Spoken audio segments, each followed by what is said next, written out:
haven't been. Yep, there we go. It's live now. Hello. We've been live. Okay, so we're now live for realsies. We are live now. Yes. Thank you all so much for joining in. I'm Hudson. This is the Hudson Sets Up a Rocket Pool live stream. Thank you all for joining me. We're going to be just kind of having a relaxing night, super chill mode, and we're going to be setting up a rocket pool node and maybe more. It's not very official. This is not sponsored by RocketPool, but rather nuts.com. You can buy nuts on nuts.com. Best domain name ever. And they actually are not a sponsor, but I wish they were. The fact that you repeated it twice makes me kind of sus. Like, I know. Yeah, like, naked marketing? I kept that joke. I know, right? Yeah, but no, everything could blow up in this, or it could be great. I have a setup here. In fact, first of all, let me show everybody what this setup looks like. So I have my light that I didn't decide not to use. I got my alcohols over here that I'll be pouring soon. This is my laptop. It's really dirty. And then over here, I have this monitor that's going through an Elgato game capture, old school, little USB device, so that I can share it on Zoom and on, the stream. And then we have a little nook over here. It's like from a weird off-brand called like B Labs or something. But last night, we'll get to more of this later. I'll kind of tell everyone what I did to prepare for this, because it wasn't a ton. It was like kind of the bare minimum. But before we go into that, let's all just introduce ourselves while I pour my drink. Whoever wants to go first. Hey guys, I'm Kane from the RocketPool team. I'm the senior Solidity engineer for RocketPool, so I work on smart contracts. If things break today, it's actually not my fault. I don't work on the smart node side of things, so that's Joe's baby. So if things go wrong today, that's totally not on me. Good. I love that you're already laying a foundation of no one should. Oh yeah, not my fault. Not my fault. I know how little preparation you've done for this, Hudson. So I'm just getting ahead of I'm getting ahead of it. I'm Superphiz. I do product and biz dev for nuts.com. You can follow me on Twitter at Sassal. And so, yeah, it's not great even to be here. Proper handle. I don't know what your proper handle is. I only follow your fakes. It's the other way around. It's the other way around. Sassal 0x. Yeah. Wait, what did I say? OX Sassal. Yeah. That's all right. It's all right, Fizz. I don't know. You're right. I just click. Perfect segue to intro myself. Yeah. I'm an ETH maxi who wakes up bullish every day. That's all you need to know. Good job. So what are you doing on your computer right now? I'm buying ETH right now. Did we dip? Is it down? Is it buy time? Oh, you just got funds unlocked. I'm sorry. That's why. Yeah. I've been waiting to buy the last 2 days and finally got the funds through. So I just market bought, smash that market buy button. I've done that. Did you buy 002? Well, some of these ETH's going to spin up some more mini pools, I think. So Even better. Next best thing. Yeah. Yeah, I'm coming from nothing on this. Oh, Jasper, have you introduced yourself? Yeah, so I'm Jasper the Friendly Ghost. I do some community representation work for RocketPool and some DeFi shenanigans. Nice. And holy crap, we have 32 people online. Thanks everyone for coming. I was pouring drinks. Did everyone get intros? Do we leave out Sassal because that's okay? Yeah, he's the Bitcoin maxi here. Yeah, Sassal is he actually grew from the roots of Bitcoin maximalism to infiltrate Ethereum. Yeah, deep state plant. Yes. No, actually, Sassal, you can talk about what you do. I mean, I basically do a lot of education in the Ethereum ecosystem as part of something called the Daily Gwei, videos, newsletters, stuff like that. And I spend too much time on Twitter, that's for sure. Excellent. And if anyone on the stream was waiting for me to do drinking game rules, I haven't made any yet, but we can come up with one or two on the fly. The only one I've thought of is that I have to take a shot if anything crashes, full out, I just fuck it up completely and it crashes. You can't. It's not even that complex. That's right. It's not going to crash. I don't know. I mean, or like, It, yeah. Okay. Well, we'll see. it did take 2 tries to get the stream on, so. It did take 2 tries to get the stream on, so, yeah, no encouragement to drink from anyone in the audience. This would be my own fault if I drink during the stream and whatever consequences happen. So yeah, let's go ahead and kind of just like, yeah, talk about what I'm trying to do and how this happened, and then we'll kind of get to actually doing it. So, I talked to Kane, and he RocketPool pilled me, RP pilled, R pilled. What do y'all call it? It's orange pilled. Orange Or pilled. orange pilled. Yeah, that's the first meme you got to get on top of, Hudson. All right, orange pilled. So I have been orange pilled, and so therefore, now that I've been orange pilled, I just bought a good amount of Ripple tokens. Ripple tokens. Yeah, they're Ripple tokens. All right, somebody mute him. Yeah.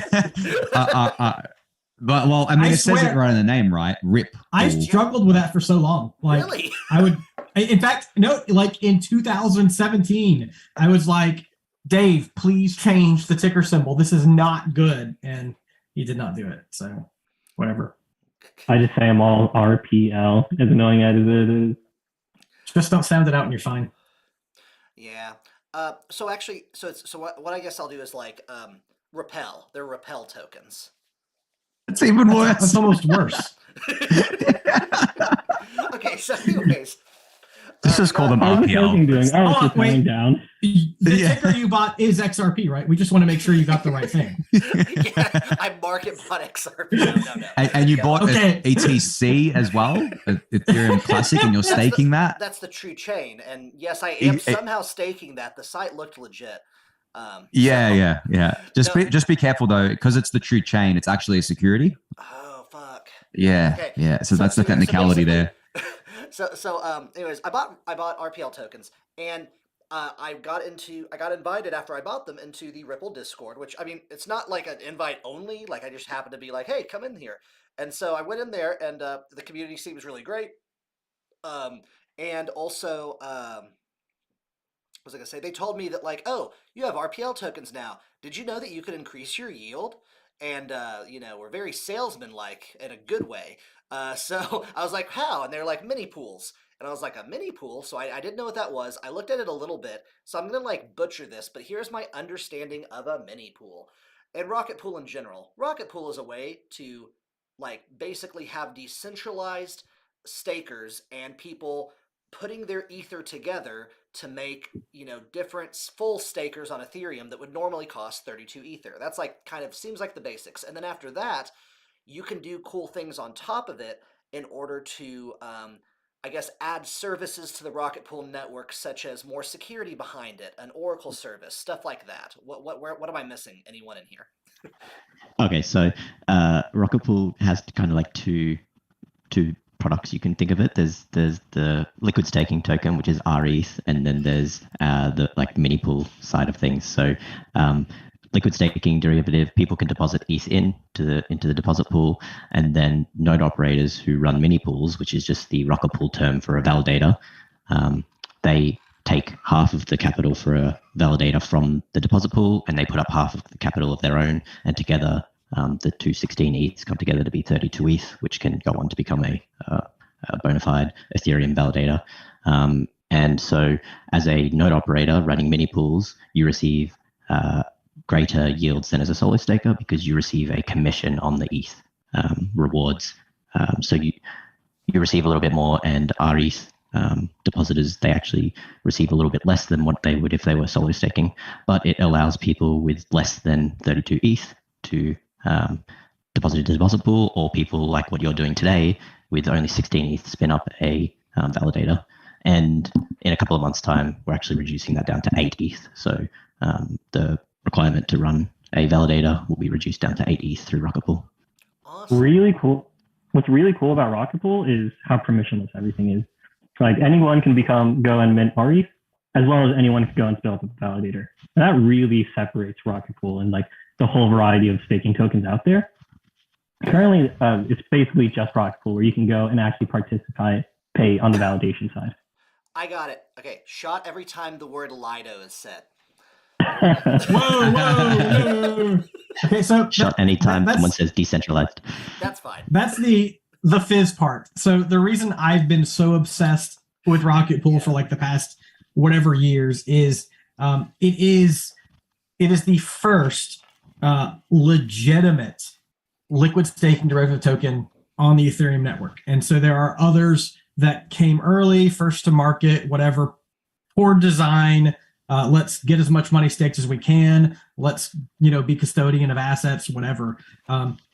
RocketPool is the first product that is trustless, open source, decentralized, permissionless, and fractional staking. So that all of those things are the reason that like I've been very willing to put all of my whatever fake reputation on the line to say this is a good product. Everybody look at this. And it's taken a while, but it really is a great product. And we're looking forward to hopefully having to this not being like the end of that kind of product, but like the new beginning of others looking and saying, wow, that's the way that we should be doing liquid staking on Ethereum. So, yeah. That's a great description. Okay, awesome. So what I have is I have a few different things at my disposal. So basically before I when I showed the like equipment, was that like when the stream was off or was it that on? I forgot.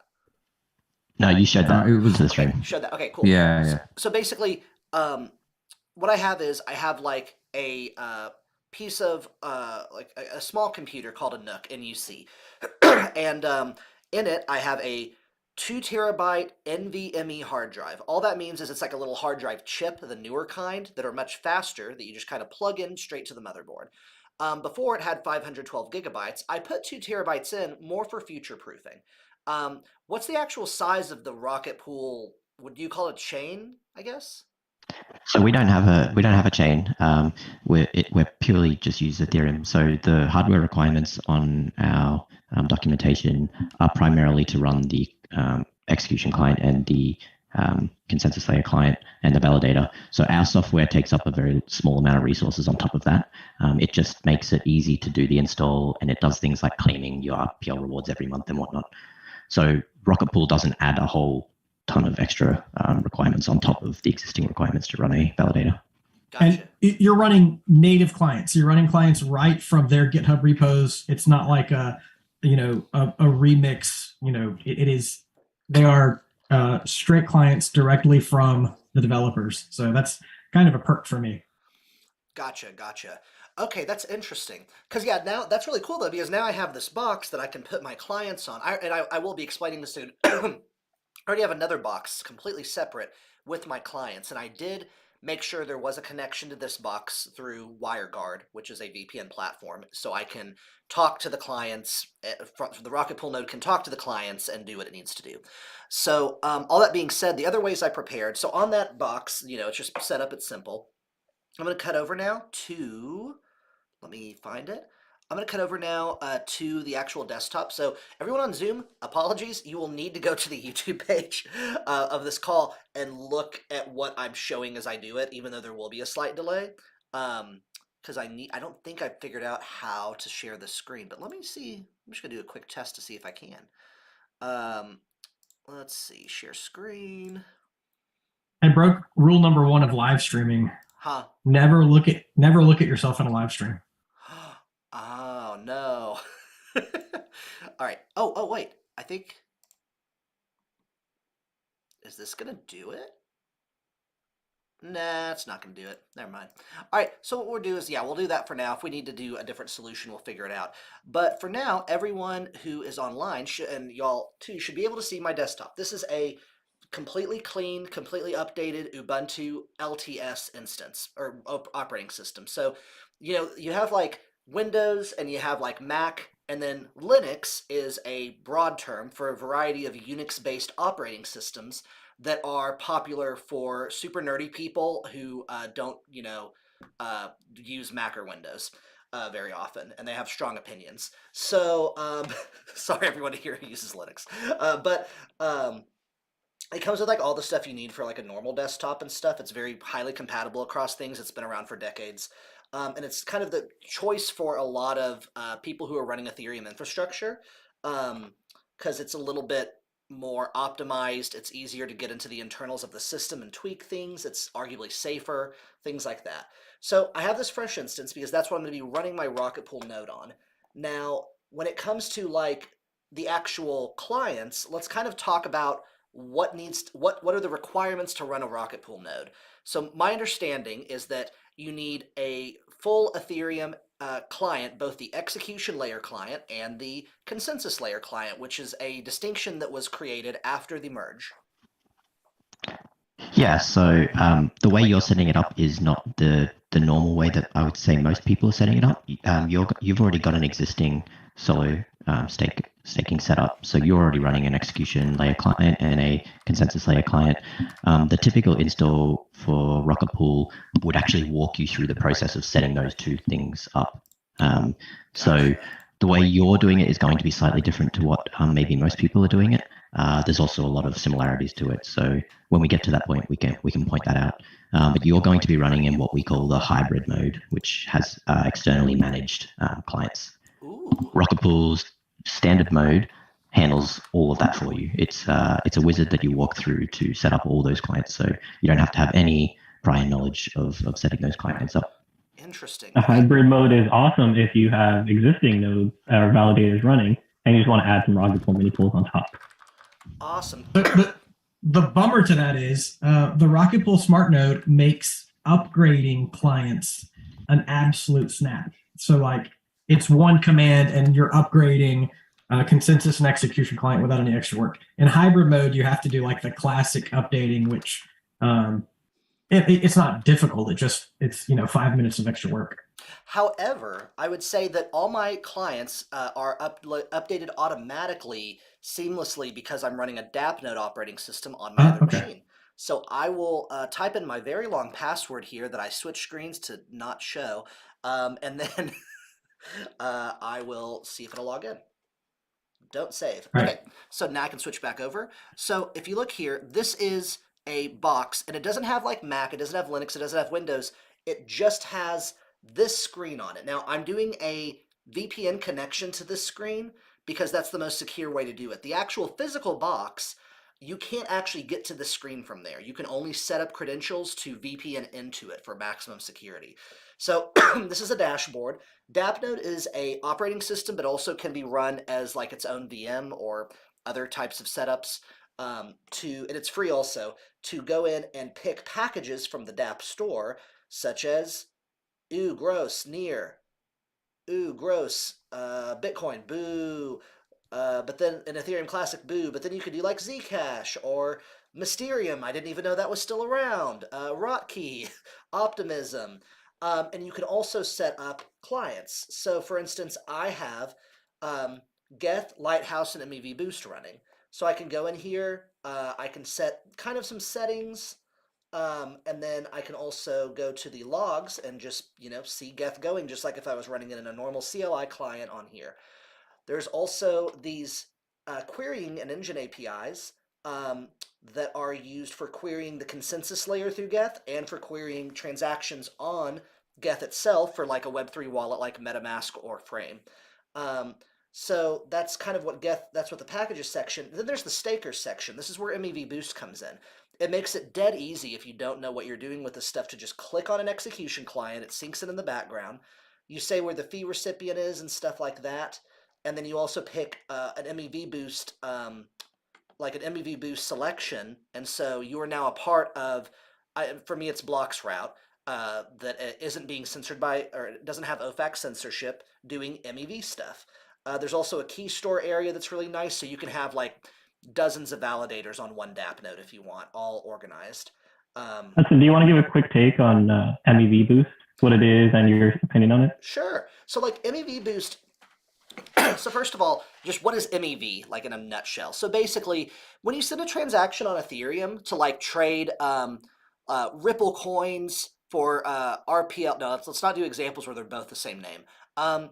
So like if we want to trade Uniswap tokens for RocketPool tokens, when you make that trade on Uniswap, the blockchain's public, so everyone can kind of see that that trade's going to happen, because when you submit a transaction, it goes to this temporary waiting room called the mempool. And all these nodes share the mempool data, so everyone can see, oh, this trade's about to happen. So so one example of MEV, which stands for major extractable value, is someone looking at the mempool saying, "Oh, they're about to do this trade. I'm gonna go in front of them and put a higher bid for the transaction to get a better trade, and then they have to pay more for their trade." Because it's not an atomic system. So, or that's how I understand it at least. So that's like one example of MEV. It gets very complicated later with like these battles of other MEV people doing stuff.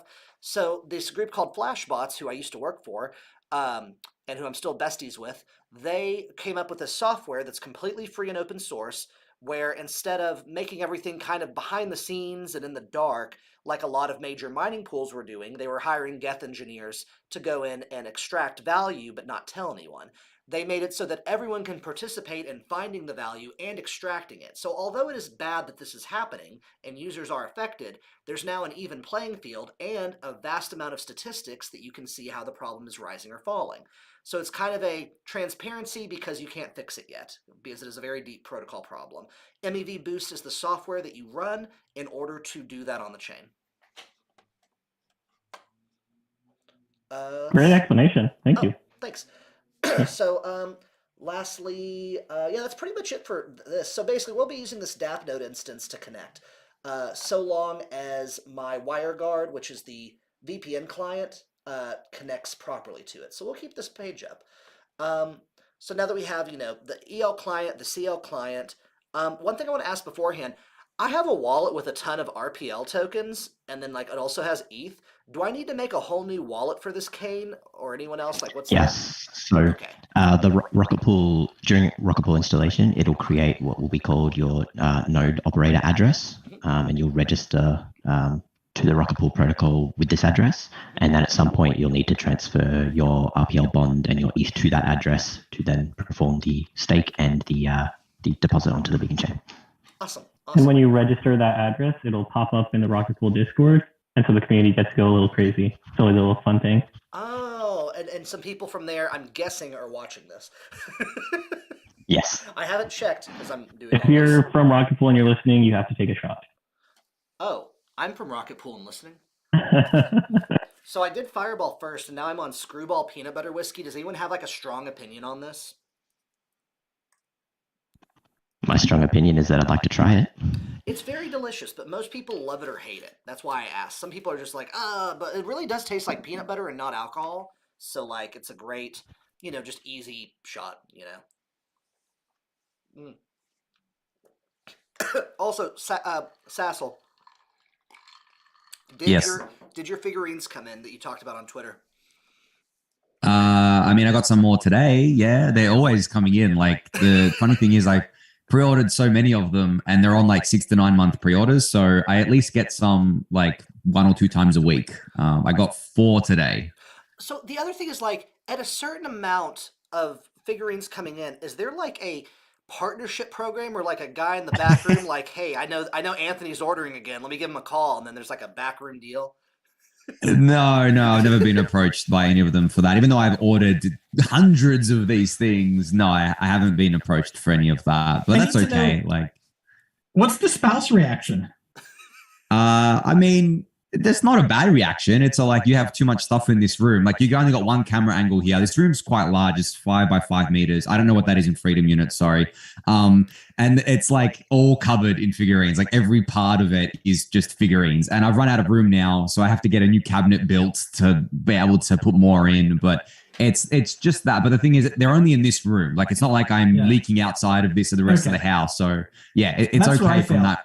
Yeah. I leak out. And my wife is like, you don't need more crap, and I'm like, but I need it. But if I could contain, I'd be fine.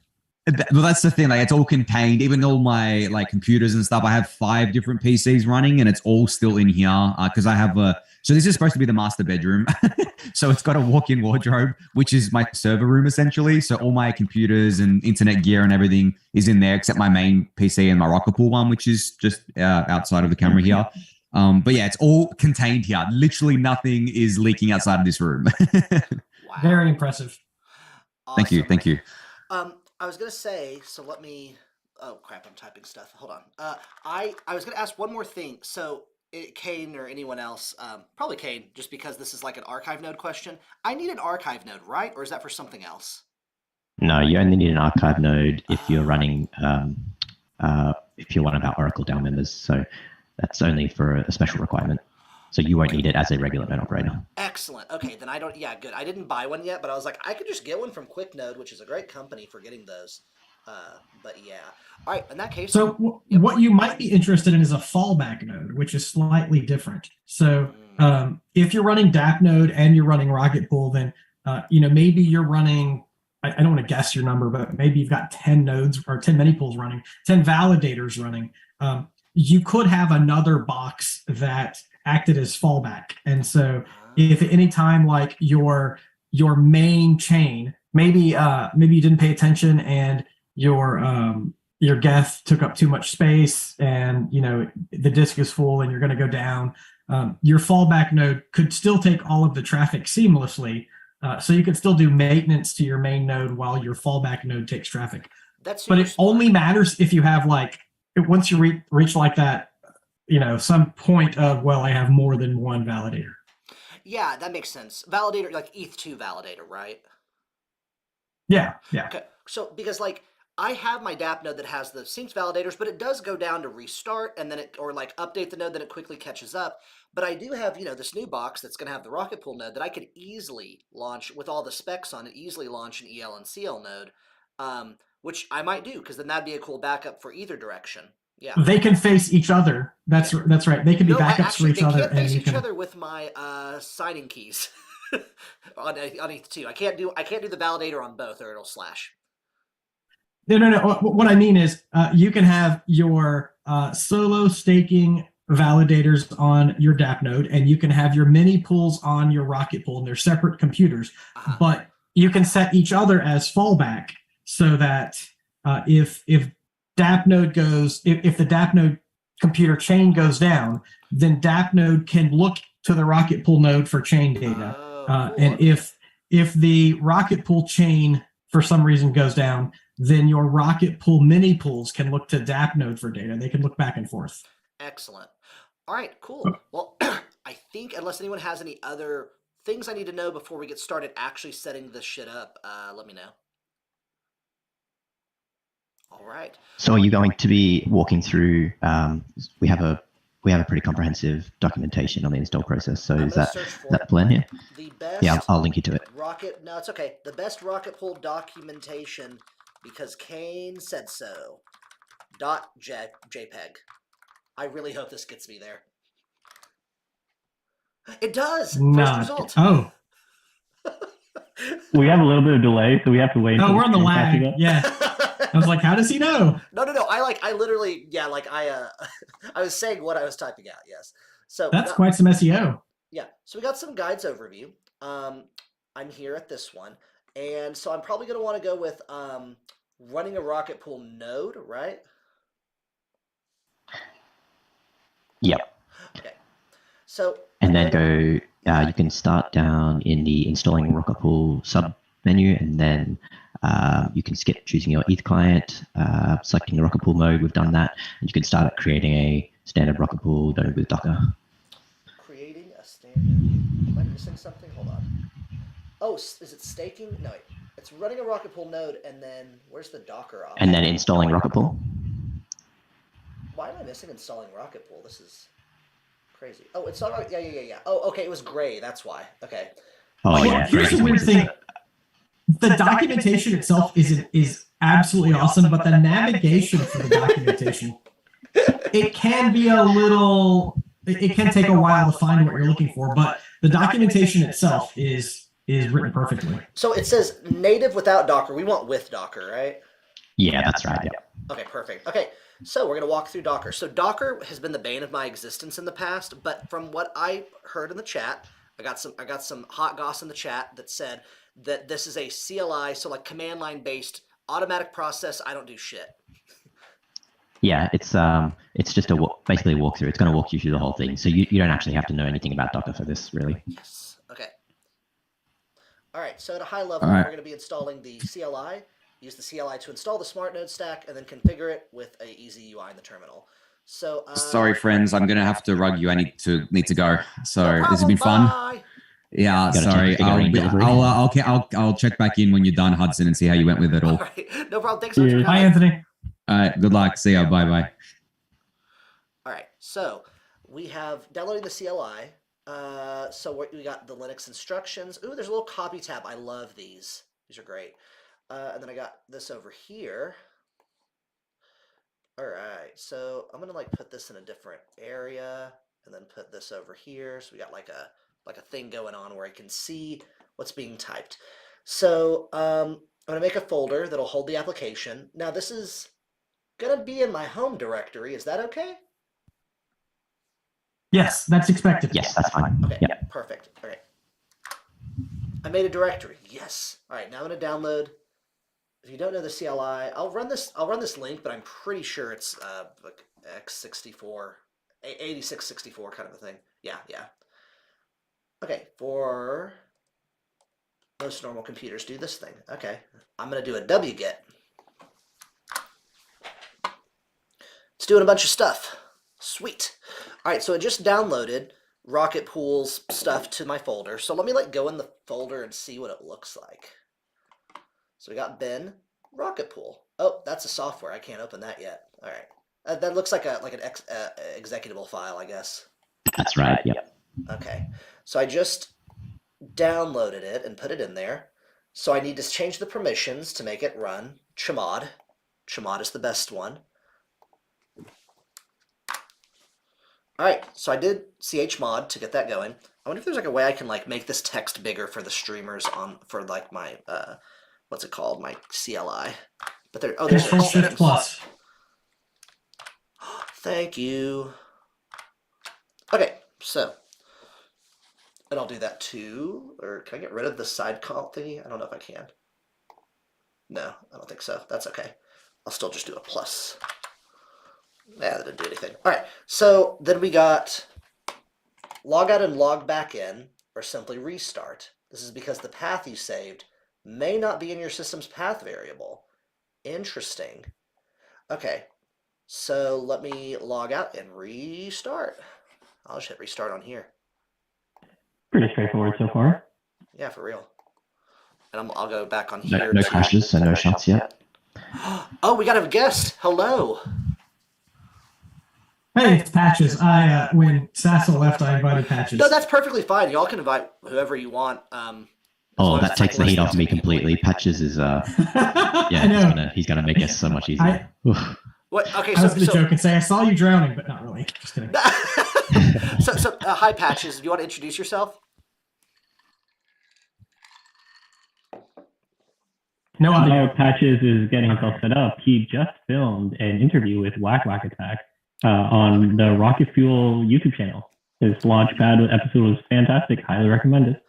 And let me say, it's amazing that there's a whole daily series for RocketPool. Not to say it's not deserved, but just that no other infrastructure project in Ethereum has that. So that's cool. Well, it's wild. The trading Discord, and I've lived there. So I co-live in eFinance and RocketPool trading, but it's a constant stream of interesting information, knowledge, opinions. It's really a rich place to hang out.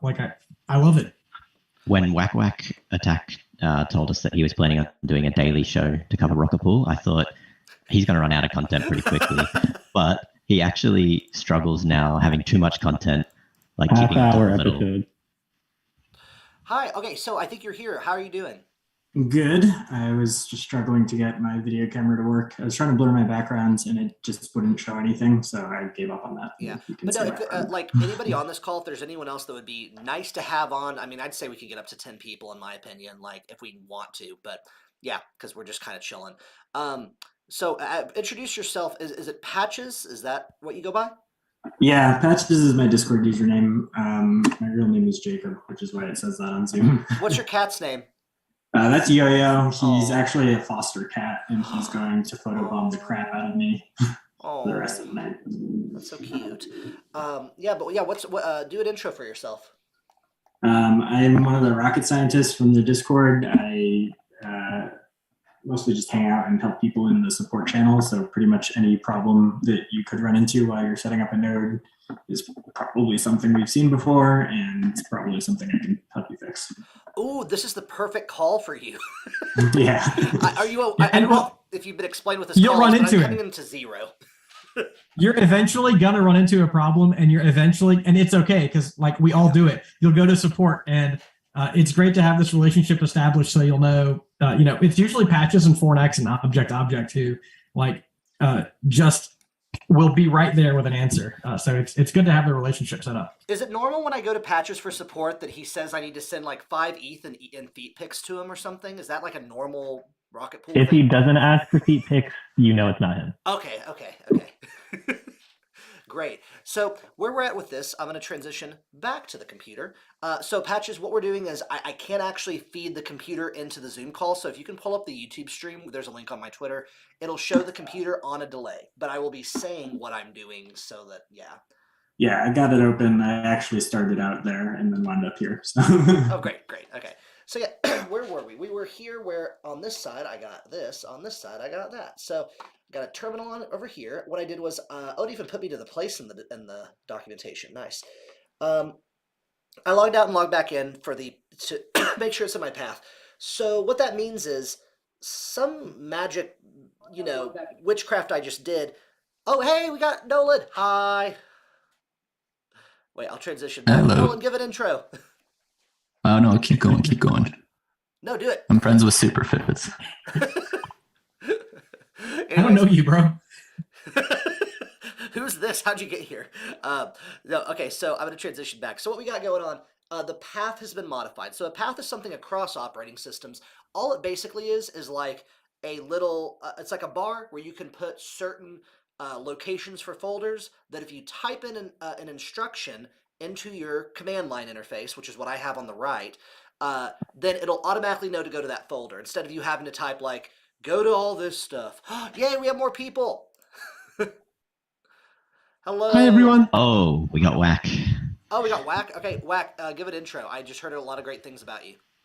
So I'm Whack Whack Attack. My name's Whack. I have a daily YouTube show that's kind of heavily inspired by Anthony Sassano's Daily Gway. You but just it's missed called him. Yeah, I know. I was watching when you guys were here earlier. Oh, okay, cool. I'm actually catching up on my links to record, so I won't be able to stay for too long. No But problem. I just thought I'd pop in and say hi. Yeah, so I've been recording for 111 episodes now, so since August, and I think I've only missed like a few days of episodes here or there. So, but I think it was like 60 or 70 episodes before I missed my first one, and I felt so bad missing my first one. But I was just like, you know what, I need to like get a better balance. Yeah, no, it's no problem. Everyone understands. Yeah. Also, like for you, getting inspiration from Anthony with the Daily Gway, I think there's going to be a time when y'all are going to get into like the thousands of episodes, and there can only be one, obviously. So you will have to duel to the death, like do a fight. Well, he's been going for years. He was actually like, we had the most amazing chat when he came on my channel to like, because when he was in the ODAO, I got him on, and it was like the most amazing chat. Like I felt like I was talking to like my friend who I've known for years, but haven't like talked to in a while. And we were just like shooting the shit about Ethereum and RocketPool and like his journey and crypto and stuff. So it was really awesome. Oh, and yeah. then I had Jasper. Jasper's been on there. Fizz has been on there. Patches was on yesterday. So I'm like getting through the whole community. Hudson, you would give such a great episode. I'm ready. Yeah. I'm so ready. I love doing interviews. Okay, let's do it.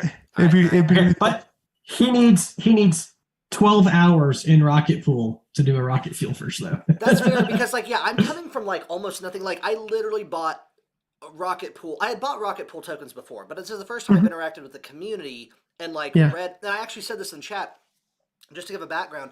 I've been aware of RocketPool since it started, basically, because we were super excited. I used to do a lot of protocol stuff with the core developers. Like from 2016 to 2021, I ran the core developer calls. I was an EIP editor. So like I was aware of RocketPool, but I haven't looked at the architecture since RocketPool had to scrap it after the Casper FFG paper went out the window in like 2018 or something. So like that's how behind I was. I was like, Just not aware of how this works. Yeah, it's changed a lot since then, and it's changed for the better. I've not actually been in the community for that long myself. I joined in around August, September 2021, so just over a year and a half or so. But if it doesn't feel, it feels like it's been a lifetime. Like I've spent so much time in trading. You say it's been a lifetime. It's been like 9 lifetimes for my 6 years in Ethereum.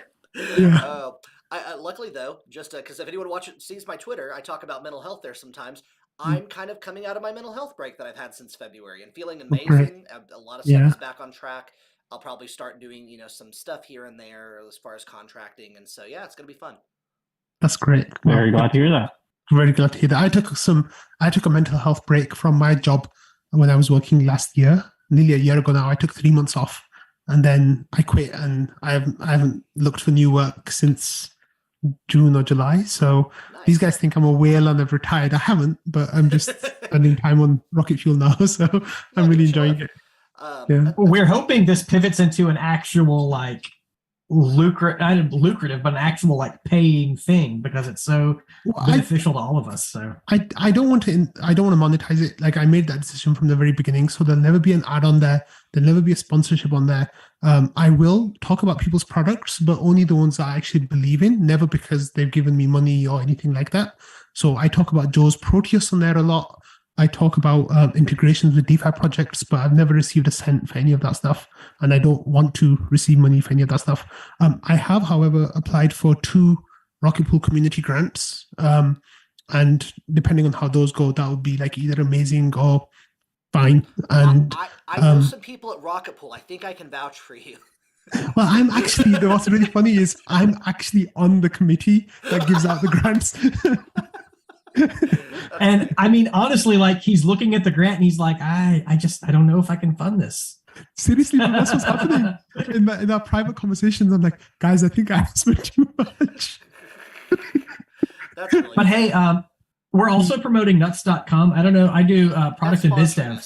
I don't know if you're in, but that's just a great opportunity for all of us. Yeah, get me in. I'm there, definitely. Yeah, they sell nuts there. It's actually a great website for nuts, for real. I mean, they're not a sponsor, but maybe one day. So. Yeah. So yeah, I legit buy my walnuts from there. So we get I'm an actual customer. It's a little bit pricey, but it's good quality. Yeah, so if there's anyone from nuts.com watching, reach out to Hudson because he wants sponsorship.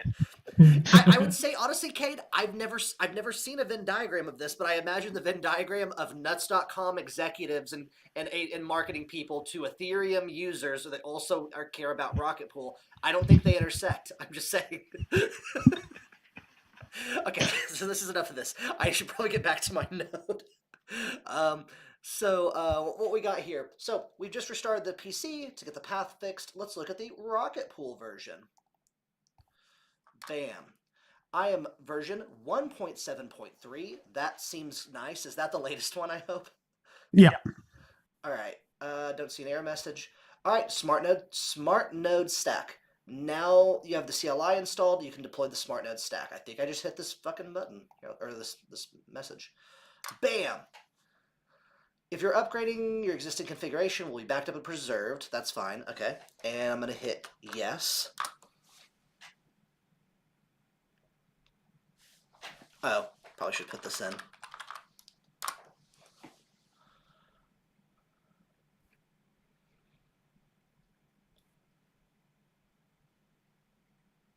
Yay! Installing Docker. All right. So this is working fine. So we're on step 2 of 9. I mean, this is probably going to take a bit only because I know Docker and their dependencies within Unix systems can be a little bit, they go on and on, but that's okay. We can chat until then. Let's see. What did Oh, Nolan, you never introduced yourself. Do it. Oh, I'm Nolan. I'm one of the other e-stakers along with Superphiz. Noise. I know he's a founder. He is the second e-staker. Way back, when was it? 2019? Is that when it started? Yeah, something like that. We were both farming around the same places. I know a lot of it was in the Prism Discord, and we're comparing hardware. And Nolan and I are the only 2 fools who bought these massive servers to run staking nodes, and I'm like, dude, we have to be friends, and he's like, okay, and then we did eStaker. Gotcha. Okay. So I'm just making sure that's running fine. Okay, great. Also, I would like to say that like there is a part of this documentation that talks about hardening your system. And I would say that like I've done a little bit of that, but I plan to do more of that when I'm not on a live stream call. Only because like a lot of that has to do with generating stuff like SSH key pairs, which is something that can be used to identify yourself and very securely log into a system. So definitely, if you are doing this, like if you're actually using this video for education, look at that part because we probably won't be going over that today. That's going to be a little bit out of scope for the video.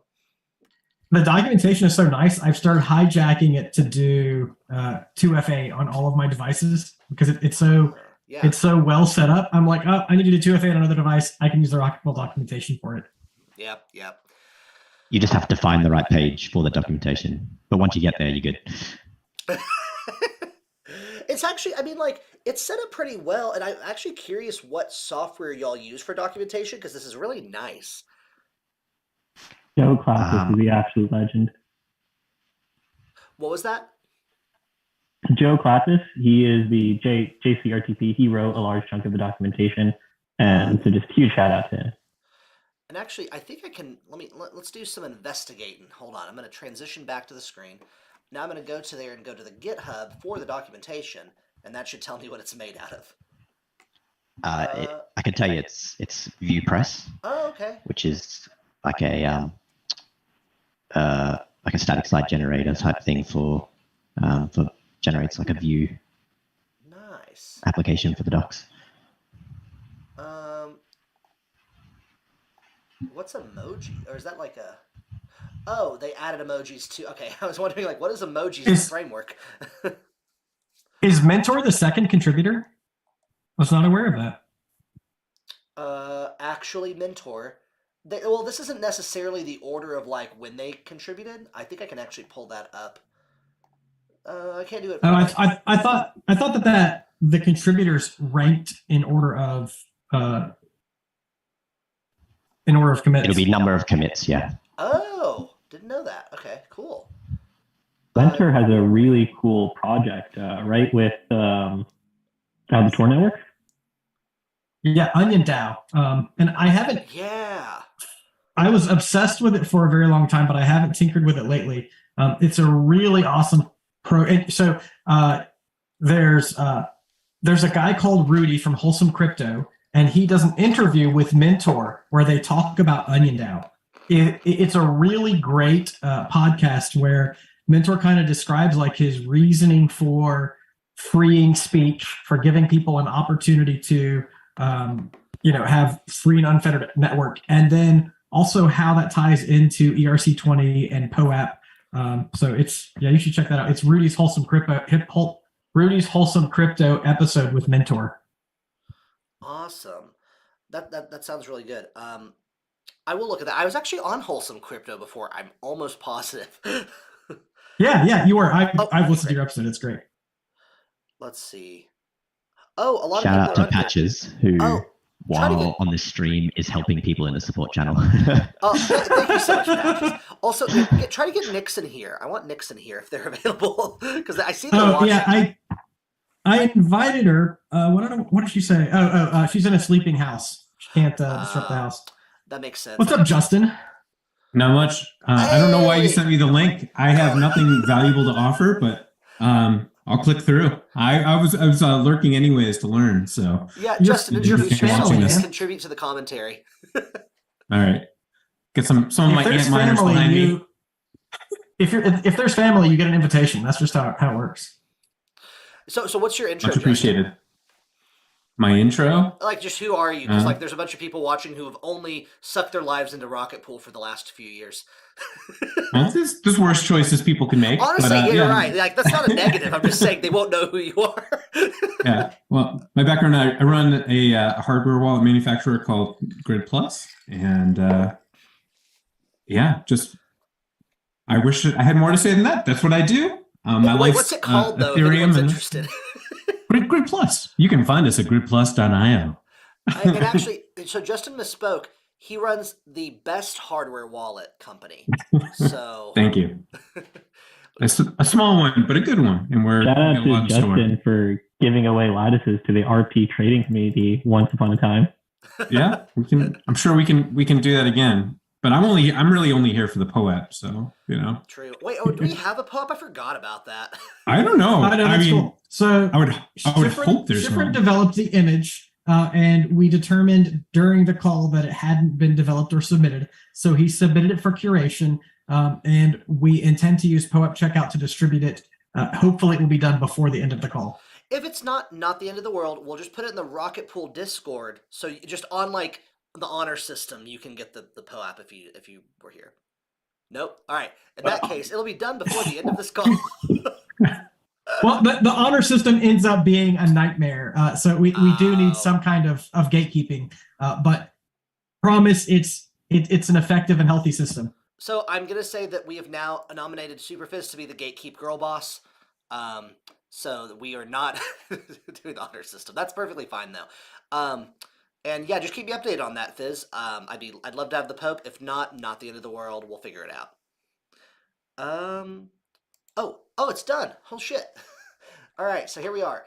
So what it did was a few different things. So this like little tooly deal went in and it just did a ton of commands that usually, projects that weren't as based as RocketPool would have you just do the commands one by one. But RocketPool bundled them in this neat old thing. So, and Justin, by the way, go to YouTube to see my computer screen because I can't share it on Zoom. I already got it. I've been watching since the start. So. Okay. All right, so it basically installed Docker, set up all that stuff, download the RocketPool package files, and now RocketPool's on here.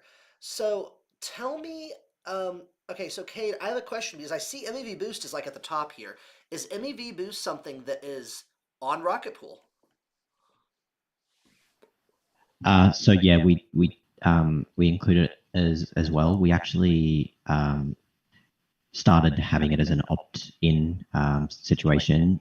We've moved to the second phase of our rollout plan, which is it defaults to on, and then at some point in the future, we are going to make it mandatory for node operators to run MEV Boost because you're taking 16 ETH from the deposit pool, so you're sort of borrowing that ETH from the users. So we have to mandate that the node operators run MEV Boost in order to ensure that the yield for the RETH users is maintained at that high level in order to be competitive with the other liquid staking derivatives on the market. So right now, we bundle it with it and we turn it on automatically. In the future, we will also require it. So with MEV Boost, you can pick a block relayer, which is basically the server you talk to that is run by an independent group of individuals who helps build the blocks and processes the transactions to be built into blocks and competes to put it on the chain. What MEV relayers are default or optional within this setup? Great question. So we currently offer six different ones. So we have the Flashbots one, Blocks Route, Max Profit, Blocks Route Ethical, Blocks Route Regulated, Block Native, and Eden Network. And they're actually selectable as drop down in the user interface once you get to that point. So you'll see them as. Do we also onboard ultrasound, or is that about to come out? Oh, there you go. Oh, love ultrasound. Great. Kane, are you ready for a difficult question? We'll see. All right, Let's see how it goes. if you can't answer this because this might not be in your purview, feel free to just say, not in my purview. But there has been controversy in that some of the relayers you listed do filter out Tornado Cash transactions or others that are on the OFAC list. Yeah. Does RocketPool have a stance on either that situation or including relayers that will actively censor certain transactions? So we don't have a mandated stance on it. All the node operators are like individuals who have their own local laws and whatnot to abide by. Oh, Jasper's put his hand up. He wants something to say. Oh no, I was waving bye to Wack. He has to head out. Oh, okay. I'm gonna get back to Rocket Fuel, guys. I'll see you later. All right, see ya. Bye, Wack. Good luck. See you, buddy. So yeah, we give the options to select out of those 7. Some of those that I mentioned are comply with OFAC. Obviously, Flashbot's one of them. Blocks are regulated. Block native and EDA network. But we also have the blocks route max profit, which is unregulated, and the blocks route ethical, which And ultrasound is, money, I follow OFAC. believe, or ultrasound relayered, I do not believe is relies or complies with OFAC. So I believe that's the case. Yeah. I think cool. the way RocketPool sets it up is just reflective of the permissionless decentralized ethos of letting the node operator decide what they want to do. Yeah, that's great. I don't really have a problem with it per se. It'd be more just like is a stance taken and has it been publicly said, or like even a lack of stance, meaning everyone can choose, which is just fine itself. So it sounds like it's that one, which is cool. So yeah, so we've come here. There's a few things it tells me on the screen. So it says MEV boost updates. It's going to be automatically enabled in the future. Cool thing, ENS support. That's really neat. You can put an ENS name for the withdrawal address, which I'm guessing would be for if you claim rewards. So this is actually important. So I'll spend a second to talk on this. Yeah. So earlier I mentioned your node address, which is the wallet that we're creating for you in RocketPool, and that will be the wallet that you send ETH and RPL to stake. But that's a hot wallet because the key resides on the hardware itself, and it needs to have the private key and whatnot in order to send transactions on your behalf. So what's recommended is that you have a second address, which we call the withdrawal address, and you set that to a cold wallet or a hardware wallet, and all your rewards will go to that address instead of your node address. That way, if your hot wallet ever gets compromised, you can recover all your funds through the withdrawal address instead. So it's a separation mechanism of the hot and cold wallet. So, but if your hot wallet gets compromised, wouldn't they immediately take everything out of your hot wallet so there's nothing to recover? No. So if there's anything in the hot wallet, sure. But the point is that your 16 ETH that you've used to create validators, the withdrawal credentials of the validator is set to the mini pool, and then the ETH gets back to that mini pool, and then the mini pool smart contract will actually distribute that back to your cold wallet instead of your hot wallet. So Gotcha, if your hot wallet that's gets cool. compromised, you can still access your funds. Cool. So that's an important thing. That's really cool. I love that separation. That's a really neat and thoughtful separation that I think a lot of Ethereum infrastructure and wallet projects don't think of. That's cool. Interesting. Yeah, Justin, take notes. Have Grid Plus talk about how they should be the withdrawal address for RocketPool. Well, so I mean, we've done a few things for validator key management recently, and we've rolled out a tool for that when we added BLS support. But yeah, that was actually one of the first questions. So Logic Beach works with us, and he's like, "Yeah, but what about RocketPool? How do I do this with RocketPool?" So it's something we're exploring, but I'm not sure how far along all the engineers are with that. I don't know if they've spoken to anybody from the team yet. But the most ideal thing in my mind would be that if your validator keys could be purely in a hardware, and then through software, all the attestation duties and whatnot are done inside a separate piece of hardware, so the validator keys never have to be exposed to the software. That would be the ideal solution. I'm not sure how that would technically work. I think the problem with that actually is just the amount of time it takes to generate a hardware signature. So it just adds, it's a very small amount of time, but enough to be a consideration. What we did was based primarily on talking to Jim McDonald, like he had ETH2 and all that prior about like just basically being able to manage all your withdrawal keys or to be able to port your signing keys to a new box easily when you sign. So where you're switching between validators. So looks like I think the shaman just showed up. Cloaked Ewok showed up. Yeah, no, I was gonna say it looks like Nyx is dressed. Is it time for our guided trip? No, Nyx is gonna do a prime. It's like so dark outside, and they're in a hood. I am far away from the house now, so I can actually be loud. That's amazing. Oh, it got dark again. No problem. That's. Thank you so much for going through these links to join us. Do an intro for yourself. What do you do? My name is Nyx. I'm a professional shit poster, mostly on eFinance. And eStaker noticed, and they wanted me to shit post there too, so they invited me to hang out with them. And You do a great job of it. You do. And what do you? Why do you like RocketPool? I'm assuming you do. I do like RocketPool. I stake on RocketPool. I like RocketPool because, first of all, the trading forum is really good. Second of all, if you have any problems at all, Patches is seemingly awake at all hours of the day. That's great. Well, thanks so much for joining, Nix. Feel free to contribute to the conversation or whatever we're doing here. Or whatever we're doing. Yeah, and also I am so like my screen won't be screen shared to the Zoom. You'll have to like pull it up on YouTube to see it or just listen to me talk aloud about what I'm doing. Right. I'm watching your terminal, and you haven't been doing anything for 10 minutes, so I'm not sure. I switched it to the Zoom. I'm reading the terminal to give a complete experience to the viewers, Justin. Hudson at Hudson. Type something, man. Ooh. All right, here we go. So we got cumulative Ripple rewards. I'm gonna just say Ripple. Fuck it. I was saying this at the beginning. It's RPL is pronounced Ripple. We call it RPL. We do not pronounce it XRP. I just saw like I've never seen like 6 people in a Zoom cringe so hard at me before at the same time. Well, it's because it's definitely a noob thing. Okay. Yeah, so anyways. It's cool, though. We're all huge Ripple fans, so I think we can all agree on that. Gotcha. Okay, so next steps is to run RocketPool service config to review the settings changes for this update or continue setting up your node. So I feel like that could be worded better as my first bit of advice, just because it's like, I just reviewed the setting changes for this update. Oh, wait. No. Those are just updates. Those aren't setting changes. Oh. This is run even if you update your node, isn't it? Also, there's like a note that I even missed because it was in a different color.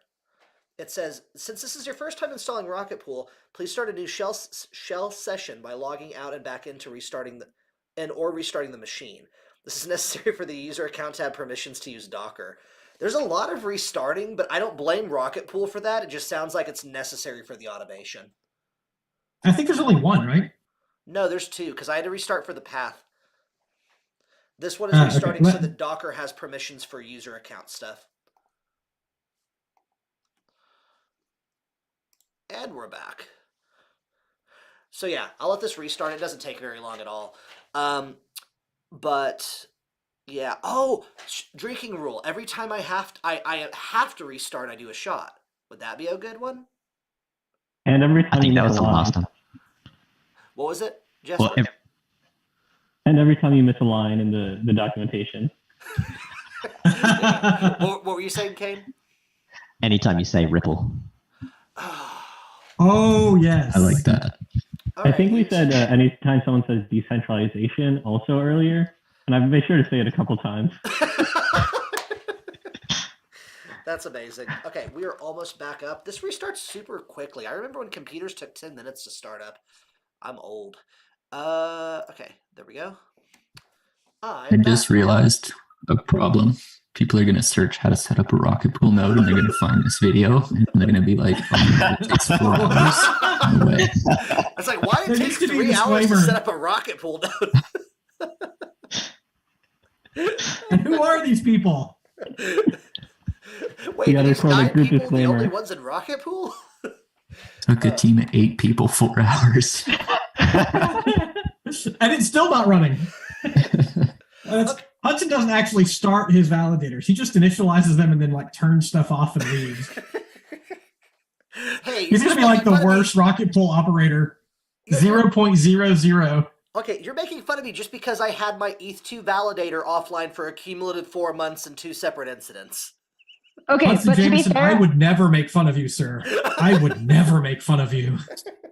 What? Hudson, I use your example, the fact that you were offline for so long, as like a reason that people should not be afraid to stake. Yes, because it's like I'm still like, I have 34.5 ETH or something, like, you know, but I mean, obviously I started from the beginning when it was like 12% APY, but like still.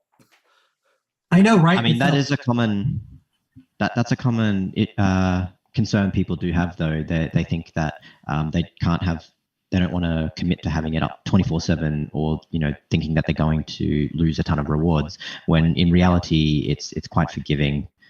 you can basically make back the rewards that you would have lost in the same period of time. So if you're down for a day, another day, and you've made those rewards back. So unless maybe you get into a sync committee or you miss out on a proposal or something, but it's not the end of the world. Like it's not. Well, like, the other you thing don't have to commit to 99.999% uptime. Yeah, and the reason people are thinking about that is because they hear so much about slashing, and slashing conditions are actually not like, as long as you're not, severely fucking up, like having two validators with the same keys, which is the number one reason. Like, that's the reason people assume that, like, they can't have a node because they're like, oh, I can't have uptime or else I'll get slashed if I go down. But it's like, no, you won't get slashed. You'll just lose rewards that, so it's basically a net zero. And eventually it will go to where it's actually affecting your actual deposit. But, like, that's a long time. Like, it would have taken me forever to hit that.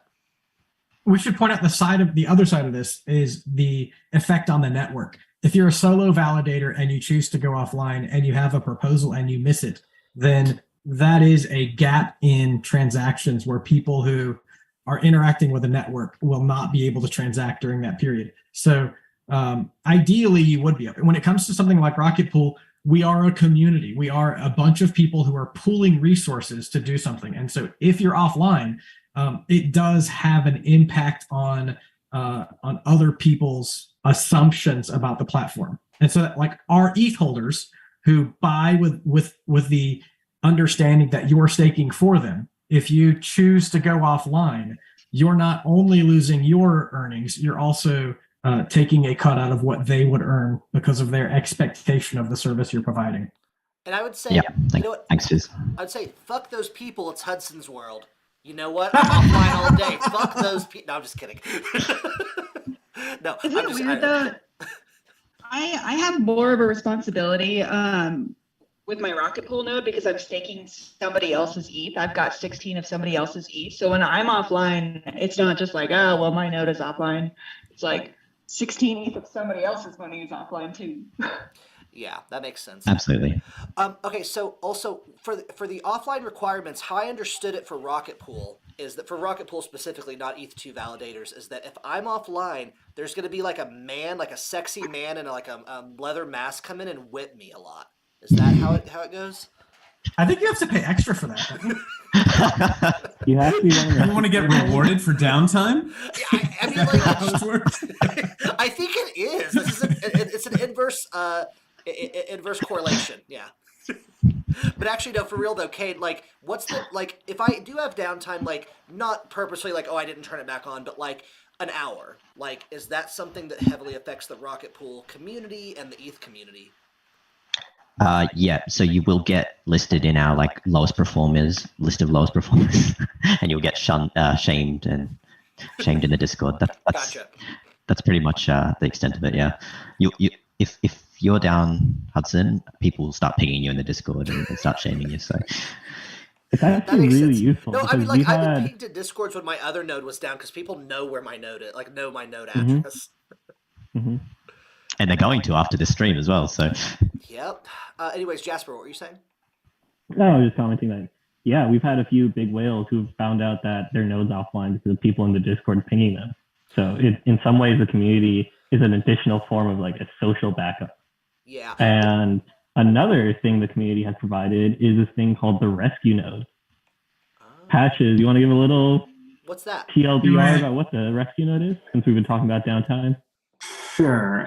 So before the merge, one of the other rocket scientists, Popash, just sort of said, like, this is going to go wrong in at least one way for at least one person. And it would be great if we could provide a sort of public fallback that they can use. And he turned out to be right. I think one of the compounding factors was that we had a lot of people using both Bisu and Nimbus on ARM, which there was a compiler bug in the NIM compiler that caused that to not work after the merge.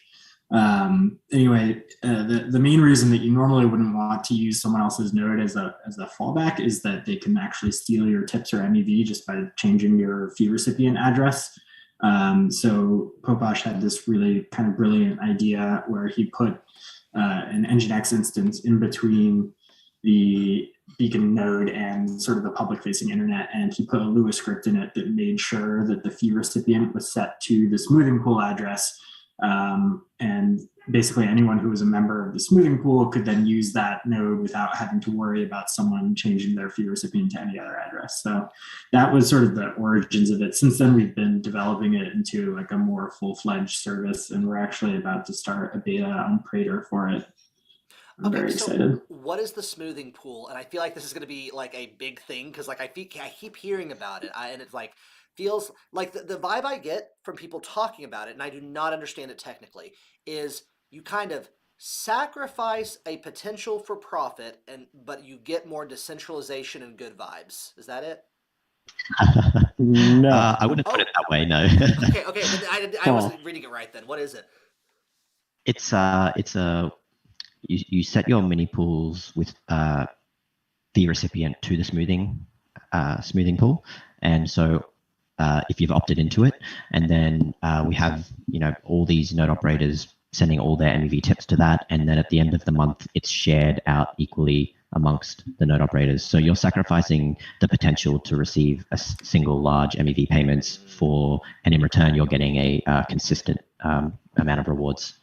So it reduces the variability on your MEV rewards is the top level explanation for it. And for most people who are running if you're running under 100 for sure, you will have positive EV because you've aggregated with a bunch of other pools. So you have a bigger exposure to tail MEV that you would never get, right?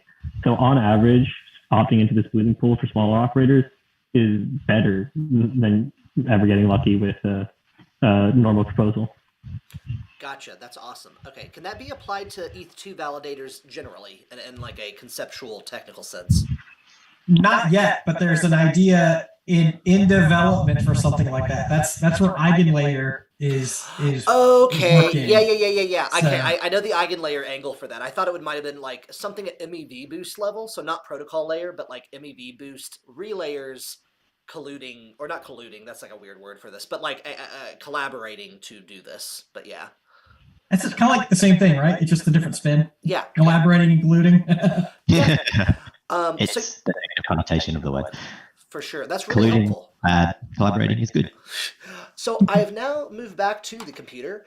Now, one thing that's interesting is they said to restart, but now that if I was my assumption, and I'm like a dumb user doing this, is I run the same thing as before, RocketPool service install, because it did not tell me what to run after restart that I remember.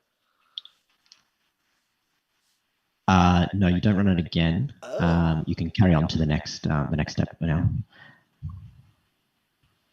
Oh, I got it. Smart Node Stack will be ready to run. Oh, gotcha. All right, so I got it. Is that Hudson misses a line? Is that everyone drinking? Say what? Oh shit! Hudson missed a line. Everyone drinks. Cheers! I already poured this. I forgot to drink it. Here, I'll get the camera back. Cheers, everyone. It's just those two idiots. I am partaking in a non-liquid form of inebriant. Great. Yeah. I'm drinking. I've tried Fireball and then Screwball peanut butter whiskey, and then this is Deep Eddy real orange vodka. It's super good. Deep Eddy is like a Texas-based vodka, and they have like ruby red, orange, lime, like all these flavors. It's really great. So, back to here. So we're configuring Docker storage location. So I don't think I care because I'm only using this as a RocketPool node where this is located. Can I skip this? This seems like a Raspberry Pi specific. You're muted, Patches. Yeah, you can skip this. Okay. If your root file system is where you want to store the data, meaning like your regular SSD has at least 2 terabytes of space, just skip this. Yeah. The one thing I'd mention though, Patches, I know that I read some stuff about swap space being important on a Linux distro that you're installing RocketPool on so it can utilize the swap space for extra RAM. How important is it? Because I have 16 gigabytes of RAM in here, and this computer, I don't know if you were here for the beginning, I have my EL and CL clients are fully synced on a separate box that I am going to be VPNing into to get their data. So is swap space not a thing right now that we need to worry about? You don't need to worry about it simply because you're not running the clients on this machine. Great. If you were, you might have wanted to add 4 to 8 gigs. If you have like 32 gigs, I generally recommend to people that they don't have any swap space because it just becomes detrimental at that point. Yeah, because, well, I mean, I think there's like a command where you can make the computer use the RAM before the swap space, though. But like, you can set the swappiness. Swappiness, that's what it's called. That's yeah. what But the thing is, the modern Linux kernel doesn't actually care that much what you think about swappiness, and it will still put some stuff in your swap space even before the RAM fills up. And sometimes that can just lead to higher IO wait times, which is not like horrible or anything, but it is sometimes not great if it happens to swap something that you needed cache to like make an attestation. You might be, milliseconds later than you would have been otherwise. Gotcha. All right, so next one is configuring the smart node stack. This is a separate section of documentation. So now I'm going to be doing the Docker-based setup or a hybrid setup where I externally connect to my execution and consensus clients, which, as I said at the beginning, is on DAP node, fully synced, and I'm going to be doing an RP. Depending on what RocketPool takes, I'll do an RPC connection there, because I don't think RocketPool has WSS, whatever that stands for, connections. You can do either, actually. Oh, cool. Okay. Well, I don't know which one's better, but I'm just going to stick to RPC because that's what I'm familiar with. So looking at this, let me just like go through this. So we got hybrid or Docker based, and the 3 ways to configure it are the settings manager UI, the command line. I'm not going to do the command line headlessly. I'll do the settings manager or the wizard UI. So when I say headlessly, what that means is like I'm going through and like typing in raw ass commands. I'm like raw dogging the command line client to like put in commands for myself instead of having a nice graphical interface. That's what I mean by like headless systems. So like we're not doing a headless system. I think I want the wizard UI, right? Yeah, I think that's the best way to do it. That's the way the majority of people are doing it. Not that I expect anyone's actually going to use this stream as a documentary on how to do it themselves, but if by chance they do, I would be over the moon and absolutely shocked if you listed my video as like a, hey, watch this to learn how to set up a RocketPool node. All right. Ooh. Okay. Please resize your terminal to make it larger. Okay, so I don't even need this anymore, right? Like I could just make this full screen. I have the RocketPool Smart Node configuration. I'm going to just minimize and make this full screen. There we go. And then I'm going to make it bigger. That won't work. Oh well. All right, so I'm in the RocketPool. Oh, that's cool. They have a little outline. Since this is your first time, we'll walk you through the basic setup. Hell yeah. So I'm going to go next. All right, so we're going to choose a network. I'm going to choose the Ethereum mainnet. It says that this is a real Ethereum main network using real ETH and real RPL tokens. I'll say it that way that time. And then deciding what you'd like to use. I'm going to do externally managed, which is hybrid mode. So basically, locally manages, you're running the clients on your box. Externally manages, they're not on your box and you're connecting to them. I noticed that in the documentation, there was a section that said you can no longer use like Infura or Alchemy to do an externally managed node because the EL and CL clients are set up a certain way. Is that still true? Yeah, that's right. You pretty much can't. You need like a CL EL pair because there's like this communication between them, which is kind of privileged. So you can't use like a public EL with a consensus layer client anymore. Gotcha. So I'm going to hit externally managed. Enter the URL of the HTTP-based RPC API and the URL of the WebSocket-based RPC API. Oh, you need both. Oh, okay. Well, the WebSocket's going to be the same as the other one, so you don't need both, but it doesn't hurt to put both. It says to do both. Yeah, I think that the language there is just slightly wrong. I've definitely done it with just HTTP URL before. Sweet. I haven't tried just the WebSocket URL though. Okay, in that case, whoops. I'm gonna just type it from, because I forgot to log into my DAP node again. I'm gonna log in on my laptop where no one can see the things I'm pulling up for this node. So this is the, okay, got it. So I'm gonna do the HTTP URL of geth. Ooh, let's do this. Okay, so my URL is geth, or let me do the whole thing. HTTP, I say // that is ://. I don't know why I say it that way. Geth.dabnode, and then it's going to be 8545. And I should be connected to my WireGuard instance. So let me actually look and see if that is the case. So I'm going to go back in history. Hey, if I can pop in for a second.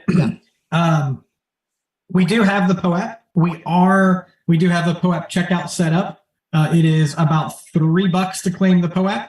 And I posted the link in trading and in the Zoom link. I probably will not post it on YouTube, but if you want to claim the POAP, come on over to RocketPool Trading, and we'll spam that link a few times and give everyone a chance to claim the POAP. Awesome. And to be clear, it's RocketPool's official or unofficial Discord with the trading channel, right? Yes, that's correct. All right, cool. All right. So what I'm doing right now is I'm pinging this Geth node. The reason is I'm connected using a VPN, which is just basically a fun little connection between the two computers, and saying, can this computer with my RocketPool node see my DAP node computer? And it doesn't. Great. All right, so we're gonna have to troubleshoot this bitch. You don't want to supply a port for a ping. Thank you. That saved me a lot of time. All right, so now, all right, we're fine. Okay, so now that that's working, I know that I can go in here and do this. I'm going to do just the hypertext protocol URL, hypertext transfer protocol. I'm going to hit enter and enter and enter. Okay, which consensus client are you externally managing? I am doing Lighthouse, the URL of your Lighthouse client. So I can go into my DAP node on my laptop and check that out. Well, I should be able to. Oh, I think I can just do the same. It's 9104 as the general port. So I'm going to do the same thing I did there, which is... Actually, hold on. Oh, I would actually... Okay, so like... I think I would actually put a Geth address in here. The engine API is the input to connect to your beacon chain client. So it's actually... Hopefully, we're going to, if this messes up, this will be fun to debug, but I'm actually going to put a Geth thing in here, because apparently in DAP node, the querying API is what you query to get Geth stuff, and the engine API is the CL client's pass-through, is how I understand it. I could be wrong, though. Okay, custom graffiti. Ooh, what do I put? What do I put? What do I put? Should we have chat decide? I think we should. No. Bodie McBoatface. Let's get a poll going in chat. All right. I don't know how to do that. Hold on, let me try to do it. All right, so we're getting back on the stream. Okay. So is there a way to do a poll in here? Yeah, I can start a poll. You can do one in. Oh, interesting. On the YouTube stream. You can do a poll in trading, and everyone's in both places. So. Okay, so I'm gonna do a poll here. So what are the options though? We need let's do maybe just 2 options. Big Hudson 69. Big Hudson 69. Okay, Thanks, so we're gonna do Dibsy. Big Hudson 69 for the first one. I'll pick the second one. Oh wait, I typed that into the actual other computer. Damn it. Okay, hold on a second. So Big Hudson 69, and then the other one would be what's a good? I'm taking suggestions, but I will be putting in the final answer because y'all picked the first one. Raw dogging. Oh, Dipsy picks the first one. We're not responsible for him. So raw dogging is a good way to start it. Raw dog this ETH.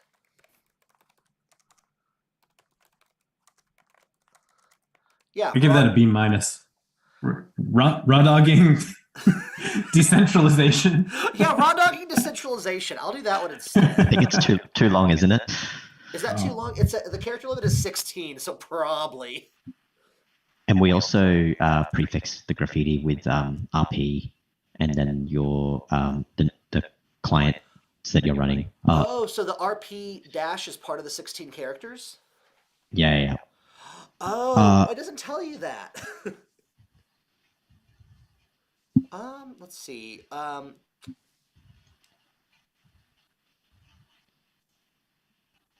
Oh, let me see if this is 16 characters. Name.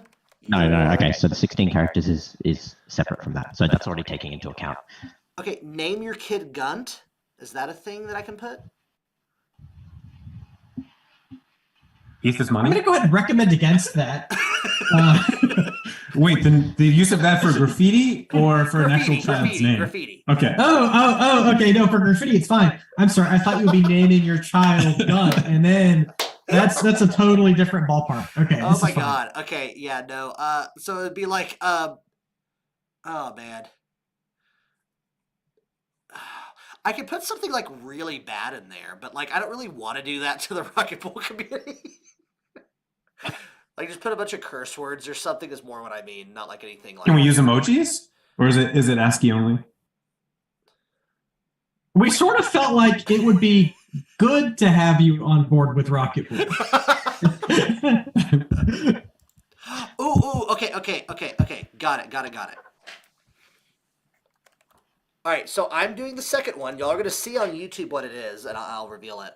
And I think I know which one's going to win. Oh my gosh. Gunt is a thing. Who knows the Gunt is a thing? No, I knew Gunt is a thing, but it's also a child's What name is if you it? try hard enough.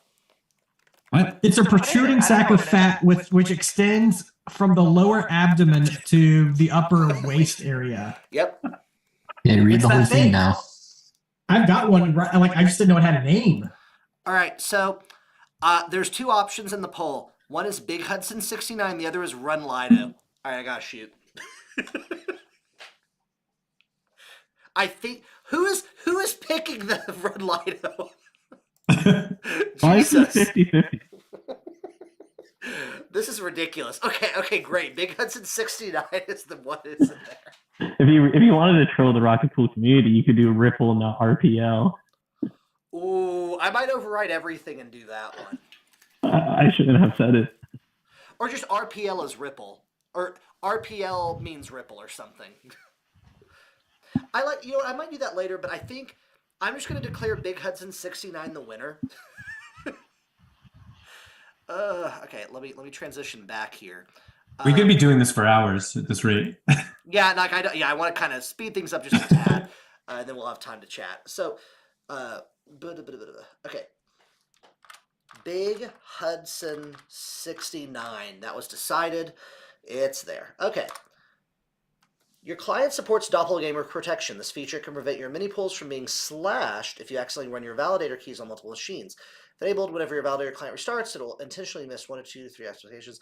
Nah, because I'm never gonna. Nah. No. Yeah. No one ever wants to purposefully miss attestations. What is that mess? Well, and also like, I don't know. Like, I would never do this. Like, I feel like unless you're running a. I feel like whoever imagined that has never staked in their entire life.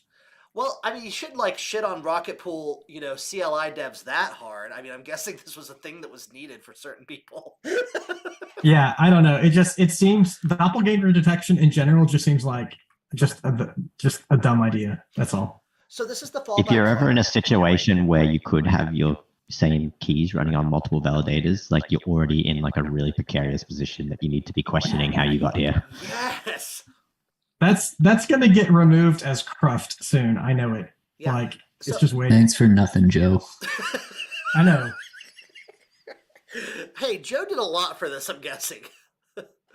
Okay. We did all of this. Yeah, exactly. What has Joe? And Joe What is has Joe originally done community for us? contributor. That's all I want to know. He just made stupid doppelganger protection. What a jerk.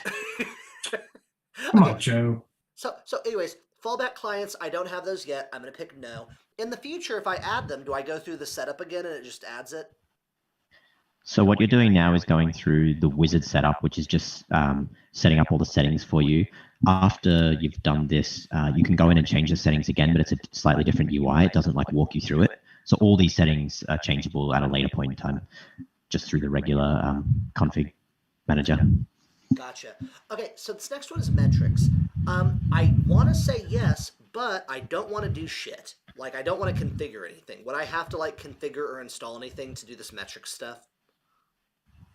It's so easy to configure. Okay.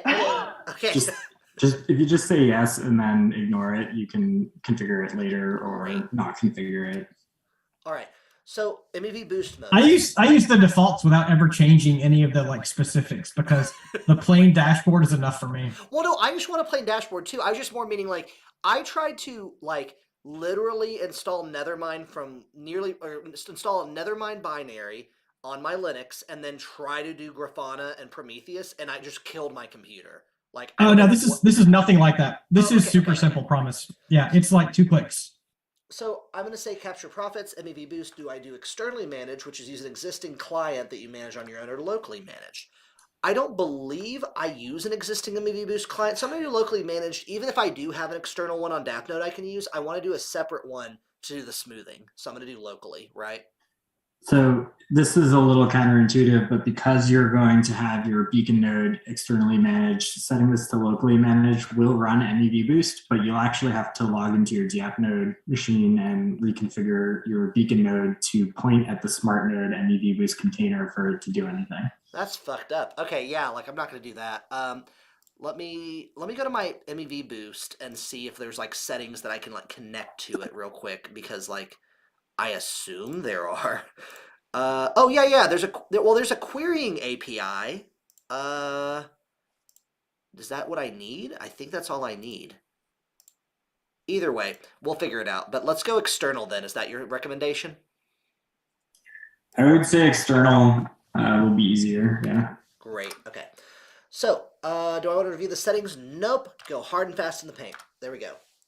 Would you like to start the smart node services automatically now? Hell yeah. Warning, couldn't validate that the validator container can be safely restarted. Error getting current validator image exit status 1. If you're changing to a different client, it may resubmit an attestation. I'm just going to zoom in on this so y'all can see it. Is this like a normal thing? Oh, it's just a warning. It's not an error. Okay. Yeah, so this happens because SmartNode, if you change your validator client, it will try and detect that you changed it and force you to wait 15 minutes Nice. because otherwise you can get slashed. And the first time you install it, it tries to check what your last validator client was, and you don't have one. So it just sort of throws this warning at you instead. Great. Okay. Yes. Ooh, it's pulling things. Whoa, a lot of things moving on the screen. I'm out of shot for saying the L word earlier.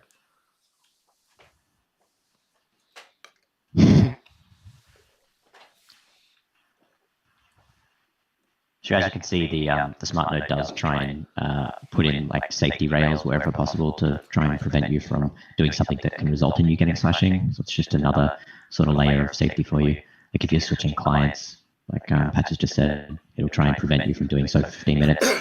Because if the clients aren't sharing like the, I don't know if they do now, but there was a time where they didn't share their slashing database, which is a list of things that you've attested to.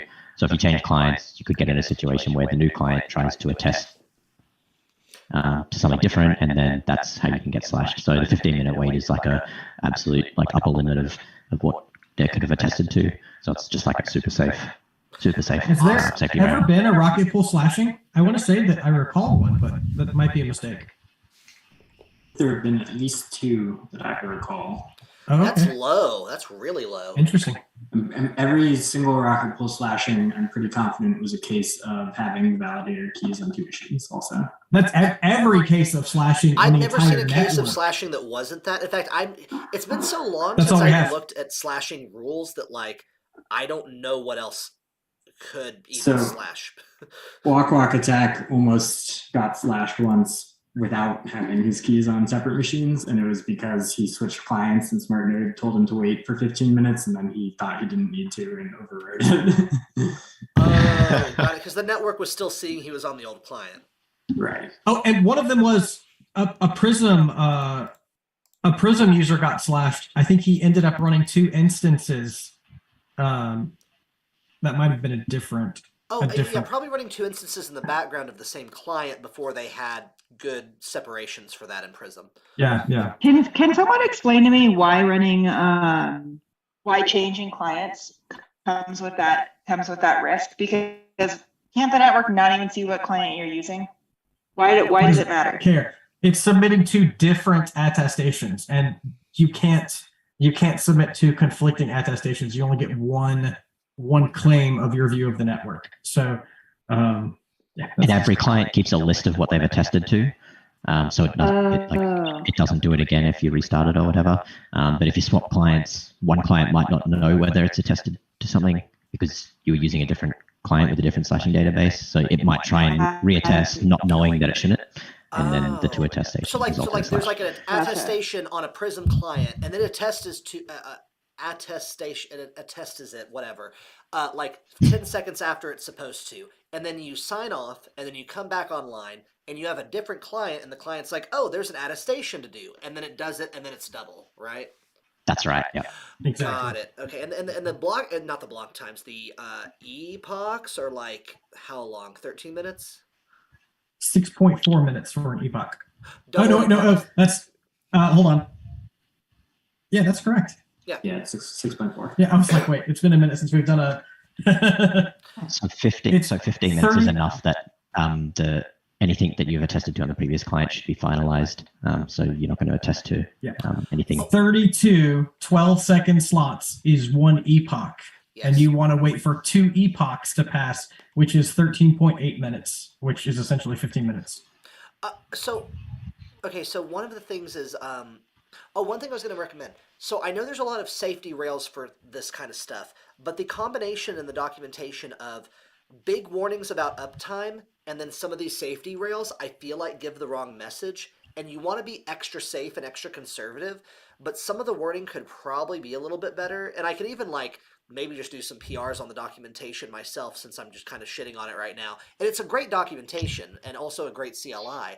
But I think part of it is kind of like people won't run a RocketPool node because they think if they go down an hour, they're going to get kicked off the network, kind of a thing, where that's like a big misunderstanding because of how hard it was pushed in 2020 to 2021. So, yeah. Yeah, I would definitely encourage you. Submit PRs. Joe will pick them up. In fact, I mean, it would be great to see your name as a contributor there. So I would love that.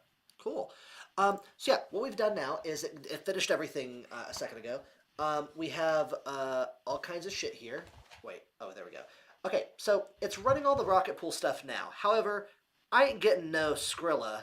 Well, there's actually not Skrilla. There's whatever the hell they give me when I put RocketPool money in. Or RocketPool tokens. So now that I'm here, do I go back to the documentation? Yep. So just jump to the next step on the documentation. Yay. Okay, I'm scrolling. Fallback node, metrics configuration, MUV configuration completion. Okay. If you've already run RocketPool, wait a second. If you're happy with your setup and ready to start the smart node, click save and exit here and go to securing your node section. So I don't want to do that because I think that just tells me stuff like make sure your firewall's up, which I'm going to do later, and what I mentioned earlier is outside of the scope. So because of that, if you'd like to review all the settings and customize additional settings, go to the next section. So this would be where I actually deposit shit, I'm guessing. So on the left-hand side there, go down to starting RocketPool and setting up a node wallet. I remember going through this. I remember getting confused at this part. We should probably add something at the end of this that tells you exactly where to go. Okay. Yeah, that's fair enough. Settings manager. So it makes me think I need to go to the settings manager. So I need to actually go to starting a RocketPool node for my situation. Well, the reason why it takes you to the settings manager now is just to give you an idea of how that will work. You don't actually need to do anything in there now, but it walks you through that just to get you familiar with if you do have to go back in and change settings. But if we want to continue, we'll jump to the section where you actually set up your node wallet. So here it's starting and stopping RocketPool services, RocketPool service start. It says here that they're starting, so my guess would be if I run this command, it'll be like, yo, this is started. Let me see. Yeah, running. Okay. Cool. So the command will create all necessary Docker images if they're not already there. It should look like this. Great. If you're ready to stop it, do that command. Perfect. Confirming the correct version and network. Okay, so we're going to do this command, which is the RocketPool service version command.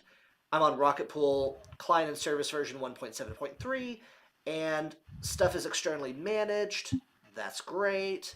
it doesn't tell me. One thing that doesn't do is tell me if it's actually connected. Like I've selected it, but it's not telling me if it's actually like seeing that, which is interesting. I'm hoping it'll tell me eventually.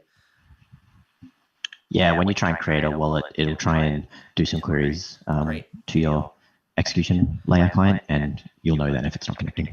Yeah. So now I'm in like, checking the service status and logs. I always click hybrid mode for me, but like it's going to be different for different people. Check whether the Docker containers are running. I'm going to zoom through some of this because it's just checks. But like, are the Docker containers running? Oh, nope. What am I doing? Docker PS. Okay. Yeah, we got Grafana, Prometheus, RocketPool. We're all good there. Okay, and actually I can do this. Here we go. Okay.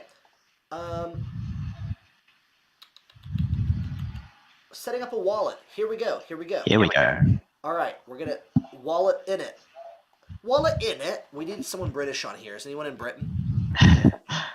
So we're coming up to a point where it is going to generate a seed for you. So just make sure you're ready to. Gonna go ahead and transition out of this and just be very careful. So I'll kind of explain what's going on. It says, do you want to create a wallet? It will print sensitive information on your screen. I'm going to go, yup, I'm going to do that. It is not showing on the stream. I'm almost positive. Okay, it's not showing on the stream.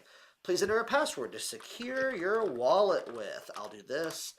Oh, fuck yeah, RocketPool. I was going to do something that wasn't like incredibly secure and then change it right after the stream to save time.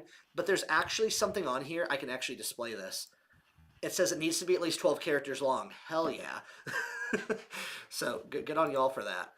So I will do a long one that I can just...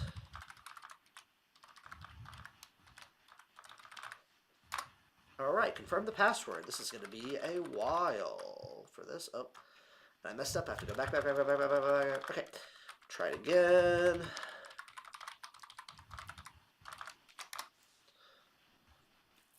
No, wait. Oh, the passwords don't match. God damn it. Okay, hold on.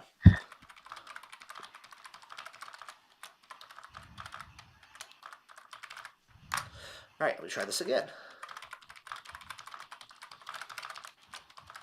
Welcome to ASMR Hudson's keyboard.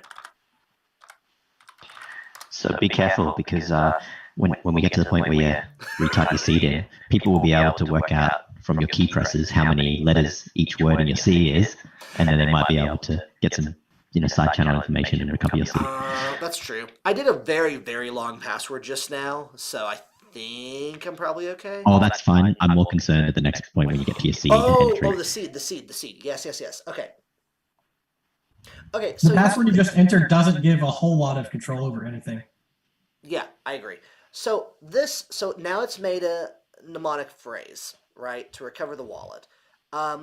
It's a 24. It looks like a 24-word BIPS 39 compliant phrase, I believe. So that's long. So here's what I'm going to do. Here's what I do with phrases. I want opinions, like honest opinions from the group about this.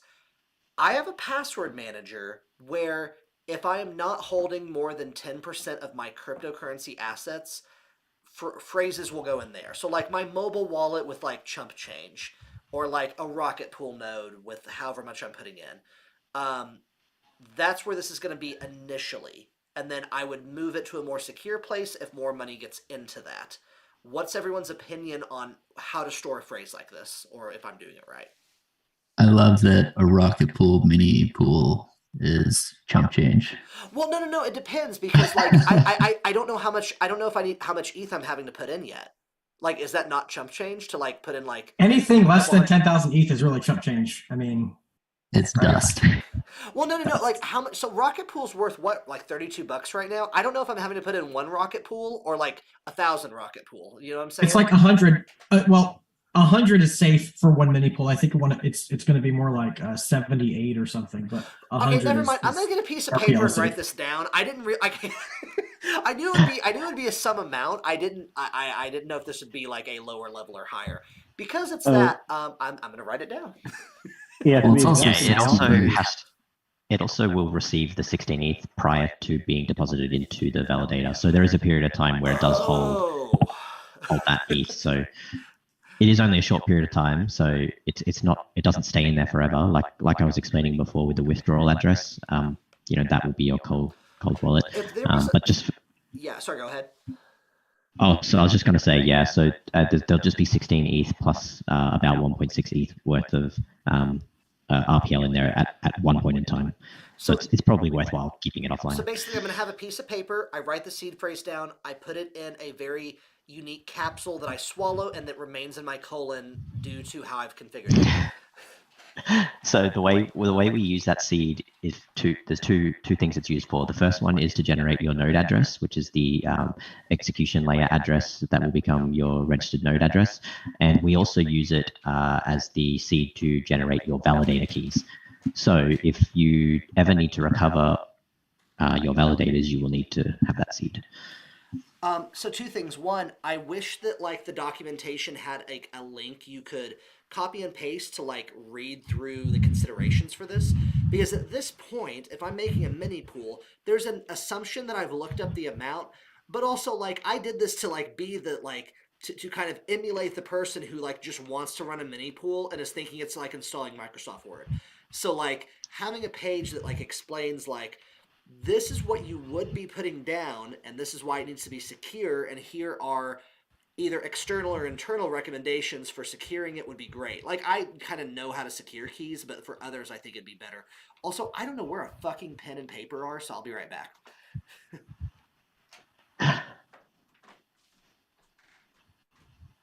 For anyone watching, there are introduction guides that Hudson did miss that do explain some of these things. Justin, I'm surprised that you're not chiming in right here on securing your seed phrase. He's writing down on a pice of paper. So I stopped paying attention for 1 second, and everyone's talking about all kinds of gross things, and I didn't really have a frame of reference. Don't in the future, seed phrase management. Do not leave a plain text seed phrase on a piece of paper or a piece of metal in one place moving forward. At the very least, offline computer. Put it in an encrypted file, encrypted thumb drive, make a few copies. Keep one outside the house. Is Gunt a bit39 seed phrase word? I believe it is in the BIP39 dictionary. That is correct. I think it might be. We should. Did you guys see it? If it's not. Did you guys see that police body cam video where they like found someone's Bitcoin seed phrase and they were like reading it over the radio? Yeah. I can see that. Hey, that's like one of those Bitcoin words. That's that crypto thing. Yeah. He's sitting in the back of the car going like watching them read it, and he's probably like like, man, I had 0.0000002 Bitcoin on that. Okay. Here I go. All right, so I need to write this down.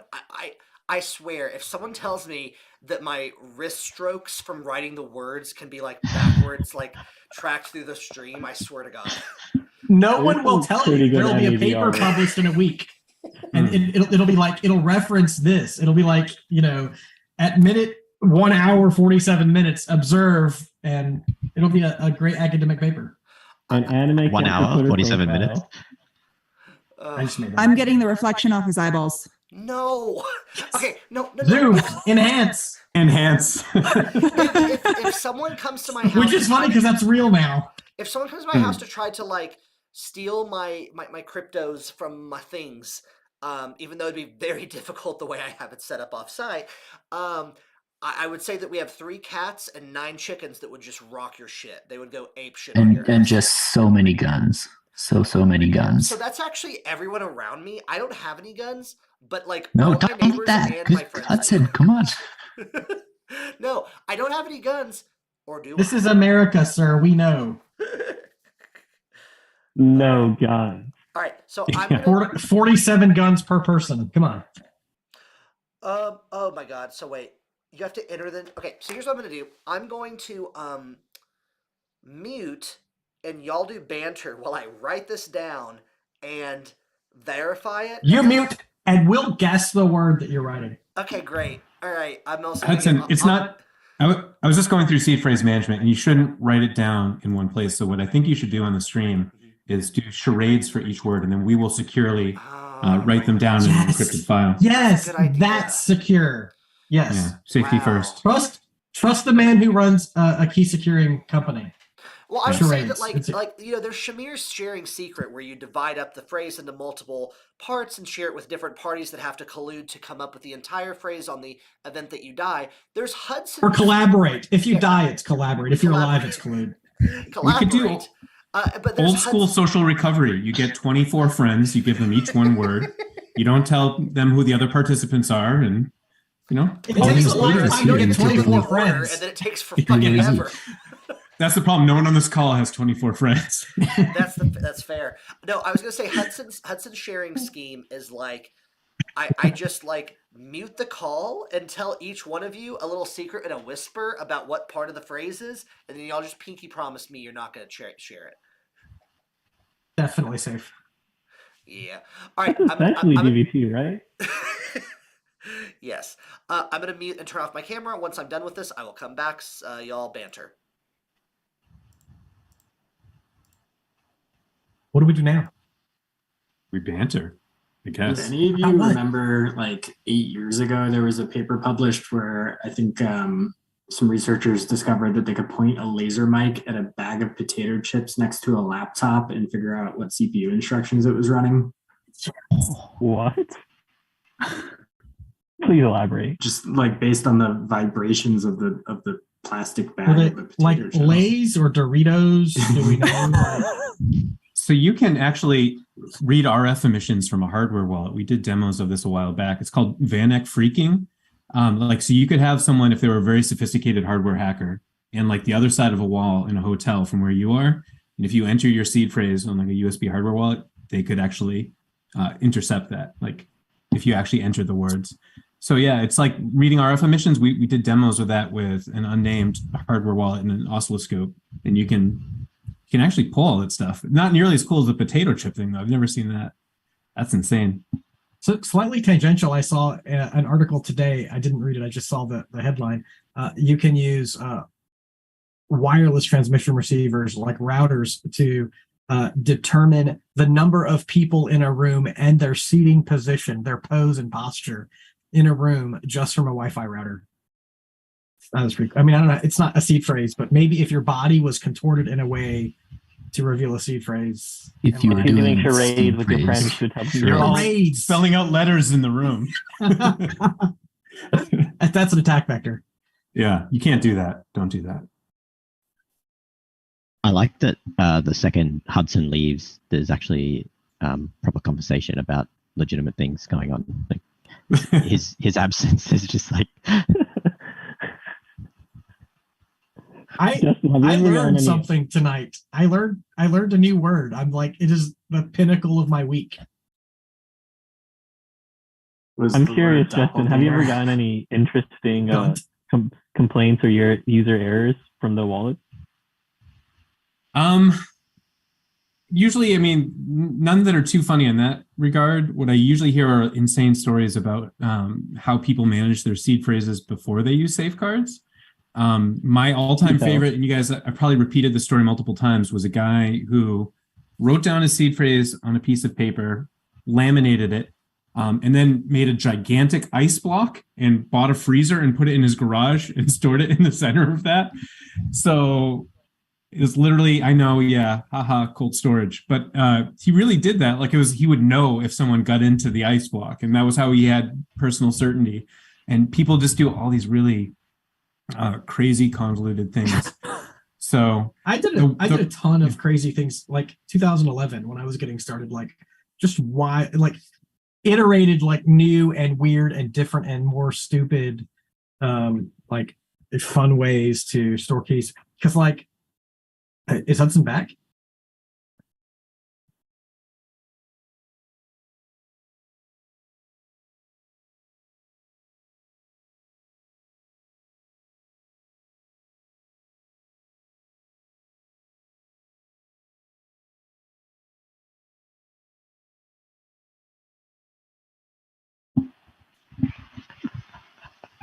That's a drink.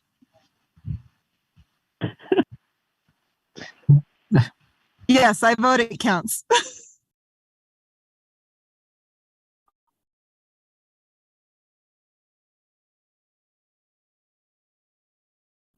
Yeah. So it saved your password the first time you entered it. That's normal.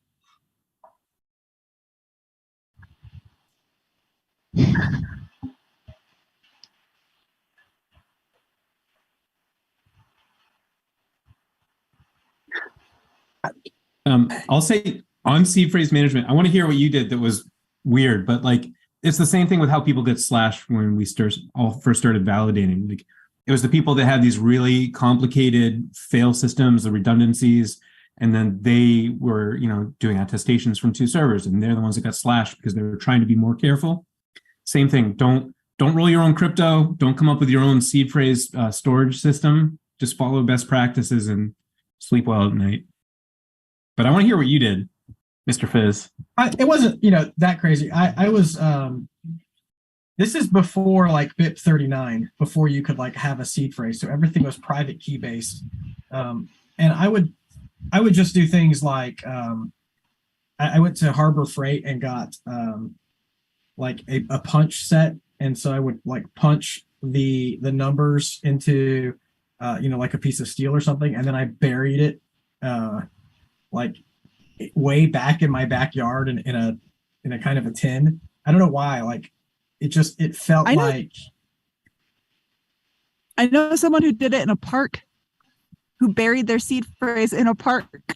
Which park? The whole thing? Like not half of it in 2 parks? So like if someone found it, that's not a good, dumbest thing choice. Ever. Where was that, in Texas? You think I'm gonna give you which park did you do this in, Nix? I know, right? You have a friend that did this. Suddenly I'm into geocaching.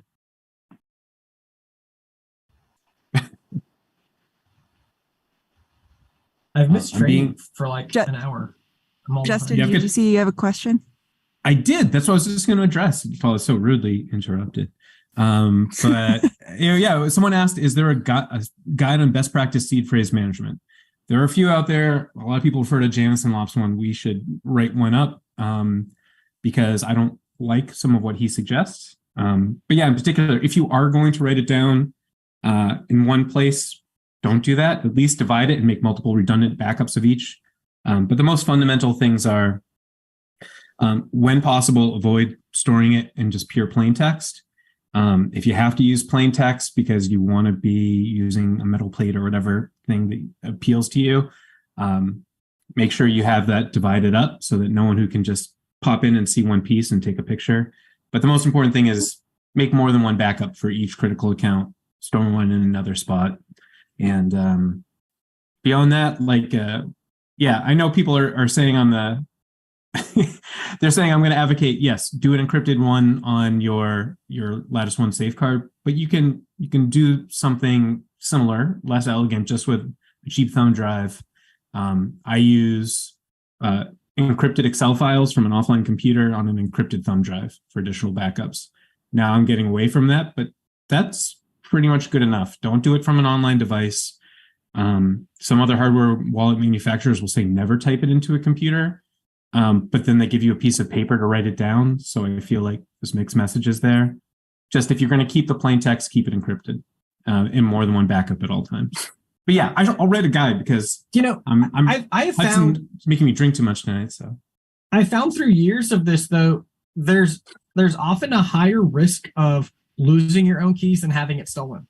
And so, like if you have these encrypted backups with this complex password and you forget the password, then like you're locked out forever. If you have them written down and stored, 2 places in a safe, at least you know how to physically get to it without having to remember any information. Yeah. So the biggest things we see are seed phrase management is actually, and people making weird choices in how they back up or not backing up at all. It's one of the main ways people lose funds rather than it being a malicious actor. Second most common is definitely like social engineering or like malicious front ends, just basically tricking new users into giving away their seed phrase. And then unfortunately, on a little more sophisticated side, we see a lot of scripts, browser scripts for like when your extension is unlocked, that it can automatically like approve transactions from a hot wallet. That requires you to install malware from somewhere, but there's a lot of attack vectors like that. even with like man in the middle attacks, I could talk about attack vectors all day, but like man in the middle attacks, like Tor is largely compromised if you're not sending encrypted traffic over it. So like with a Bitcoin address, if you're sending it over HTTP, most Tor nodes will, or at least at one point last year, a majority of Tor nodes would replace the recipient address that you had in a transaction with another one. So yeah, it doesn't have to be our hardware wallet. Use a hardware wallet and actually double check what you're signing. There's nothing you can do that's like a magic bullet to always keep you safe, but better tools can at least make it easier to make the right choices. It doesn't make any sense to interact with a browser extension that manages funds unless you're using a hardware wallet, a Lattice one, or if you use whatever. What's the other one? Ledger. The Ledger Nano. Like if you have more than 100 or 1,000 or whatever dollars, you really should not be using that directly in your browser. You really ought to be using a hardware wallet to secure it. Yeah. I don't want to derail this too much, but yeah, I was actually curious too. I heard there was some chatter on the trading channel on RocketPool earlier about the 1-inch wallets. I'm curious to learn more about that and check one of those out what's that about? as well. So they released one. It's an air-gapped QR signer. It says, which is really good, that I'm glad more wallets are doing this. Like, all right, I'll shut up soon. But the two things you get out of a hardware wallet: secure key storage. All of them do that to one extent or another. And the other is being able to verify what you're signing. So I'm actually really encouraged to see that they are doing something with transaction parsing, like actually taking the call data and making it readable, because you want to check on a secure device and on your extension, like what you're signing, and make sure those two things match. And if it's just a big blob of hex, everyone just skips it. So you kind of invalidate the reason for getting a hardware wallet in the first place if you're not paying attention. But now that Hudson's back, what's going on that terminal, buddy? Yeah, so let's talk RocketPool nodes. Second time's the charm. It says the node wallet was successfully initialized. It has the node account address. Is that something I can show on screen? I'm okay with people knowing what my node address is personally, but is there like any security thing with it? I don't think there is. No, people are going to know it's you because when you register your node, it's going to pop up in our Discord saying new node registered, and because of the timing, they're going to know it's you anyway. Okay, so basically, this is the image of it. There's my node. I love that it starts with 2DE. It just feels nice. It feels sexy. It feels right. So that's what's going on there. And then I took that address, copied it to a USB drive, which I'm pulling up on my laptop, where I have access to my funds. Theoretically. Or theoretically meaning like I will grab the funds using my secure process. Let's see. Okay. So now that that's there, I just got to move that file and then we'll be good to go. So now that I've done that, let me see after I paste this address what the next steps are, because I'm assuming I'm going to be depositing this shit. Yeah, so the next step will be registering your node with RocketPool, but then after that, yeah, you'll be depositing into it. So, okay, so I did the wallet. Oh, go ahead. You could probably jump the next section, which is going to just so you don't need importing an existing wallet because you're not doing that. Intro to the command line, you can skip that. That's just going to give you a. I'm just reading down the left there, Hudson. Sure. Intro to command line, you can skip that because that's just going to give you teach you how to use it. You can read that at another time. So the next one you want is preparing your node for operation. Great. All right, loading the node wallet on mainnet. So registering it. So you're going to register a node, and then you're going to put some Ripple token in there. All right. Ripple. He said it. Oh shit. Okay. That's a shot. I gotta do the Ripple. And I am owed another shot from earlier, but I'm pacing myself because I'm an adult. So. And there is a lot of money involved in what we're doing. I mean, it depends on how much I put in. I would say this is wildly irresponsible, but that's okay. It's Hudson, so. Really well, and the other thing is like, you know, I'm among friends and whoever is watching on YouTube, so you know, I'm not going to get like completely wasted and send money. I'm just going to get tipsy and send money. So we have a separate Ethereum compatible wallet that is holding your ETH. It says that you can purchase it here. Start by transferring your ETH from your existing wallet to the node wallet. So here's the thing. So like, I felt like for running mini pools, there was like depending on how much RPL token you put in, you had to put in a corresponding amount of ETH token, right? So it's kind of the other way around. So how much RPL you need to stake is based on how much ETH you want to deposit. So for each mini pool, it's 16 ETH. And for every mini pool you want to run, you need at minimum a 10% of that value in RPL. So say you want to run one mini pool, that's 16 ETH and then 1.6 ETH worth of RPL. Gotcha. Okay. Interesting. Okay, I'm going to do, for the purposes of this video, I may do more later. Is that a thing to just add more later? Of course. Okay, great. Then I'm just going to do one tonight for the purposes of the video. Also so that I don't just like, this is my first time doing it. I want to like retest everything. But I likely will be adding more just because I did get a lot of RPL token the other day because Kane orange pilled me. So right on. What we got is there's no way to retrieve your tokens. That's fine. So registering on the network, that's going to be the next step, right? Where I basically register. Okay, and I have the address right there. So that's nice. Primary client pair isn't ready and fallback clients aren't enabled. Primary EC client is synced and ready, but the CC client is unavailable. So that means the address I put in for the CL client was not correct, it sounds like. Yep, 404 not found. Great. All right, so let me try to go into DAppNode and see if I can find that address while Patches figures out what I do next. The next step is to find that address. Yeah, that's what I was thinking too. I mean, like, I think it's in here. It's just not, like, right here, like, immediately.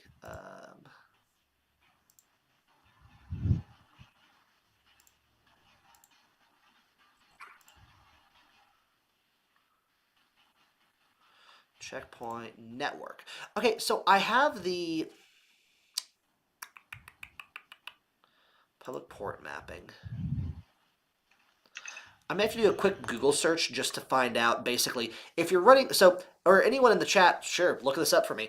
If you're running Lighthouse on a DApp node, how do you find the URL to connect to that client, basically? That is what I'm going for here. And I feel like I should. Oh wait. Fizz, weren't you on a on call yesterday where this was done? Maybe. I don't know. I swear. There was a poem. There's evidence on chain about it. Wait, hold on. Yeah. So I was up till like 3 a.m. yesterday, and I don't really remember much. What? Oh, so basically, I have a DApp node that has Lighthouse, and Geth on the Lighthouse package gives me a nice little URL I can use to connect to it. The Lighthouse package does not. So yeah. So we weren't able. They weren't able to figure it out. What call are you referencing? I don't know. I watched a call yesterday, and actually, they were able to figure out the execution layer, but not the consensus layer. The Bitcoin call? The person who was running Kevin Owaki mode? We did this last night with Kyle. Yeah, from Gitcoin. Yes. Kyle in the call. Ping him. Get that Kyle was yesterday? Yeah, that was yesterday. Wow. I'm sorry. It was a rough day for me yesterday. I'm like hanging by a thread now. That's really funny. Okay, so looking at this, let me just go to DAppNode. Oh, sorry. I have two keyboards here, and this like freaks me out. DAppNode docs. If I don't find it in the docs, there's a few different options we have. We can just try some URLs because I have guesses of what they'd use because they use the same. We could go back to Kyle's video from yesterday. Oh wait, did they really explain how to do it on a DApp node yesterday there? No, yesterday he was able to do it on the execution layer, and then he was like, you know what, I'm gonna ping the DApp node people to try to figure out how to do it for the consensus layer. Oh, that's right. Oh, okay. So, okay, I think I'm finding some stuff in the. So Fornax in our trading channel is saying try using the IP and then port 5052. So let me look real quick. 5052. I'm not seeing that anywhere. I'm seeing 910. That's the default. That's the default port for Lighthouse. Okay, so the one that the public port for Lighthouse in DAppNode is 9104. But I can, I guess, just say dappnode.local and then put that port in there, or like lighthouse.dappnode.local. Let me try that. So where in the RocketPool situation here do I go in to change that setting? So you want to go RocketPool space service space config. Ooh, pretty screen. All right, so we're here, and I can probably click around even. Nope, I can just go up and down. All right, consensus client. I'm guessing that's it. Lighthouse. Okay, so let's do this. Let's try this first.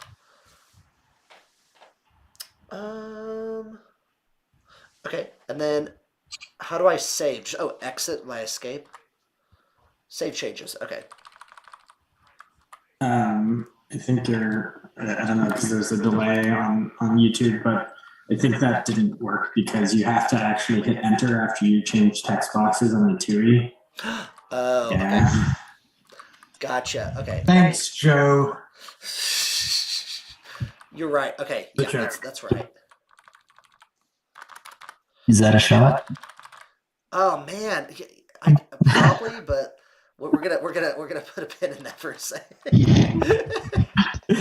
We do have to finish at some point. Yeah, like I mean, yeah. The stream has to end. I'm guessing at some point. Okay, review changes and save settings. Okay, would you like to restart? Hell yeah.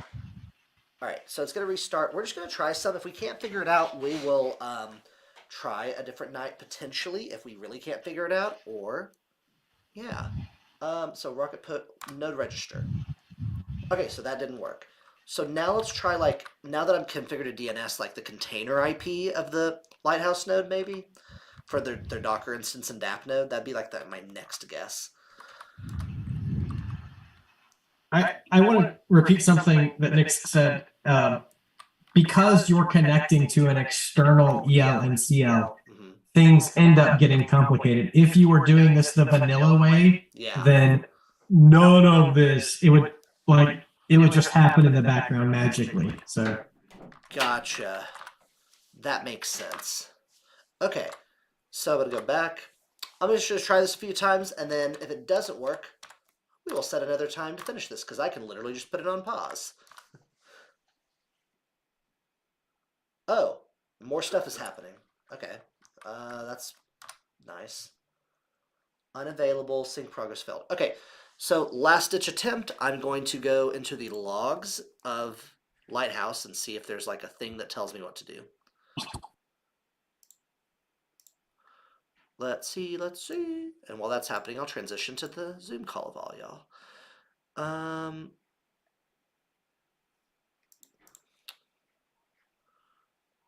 Troubleshooting, no. Ethereum validator questions, here we go.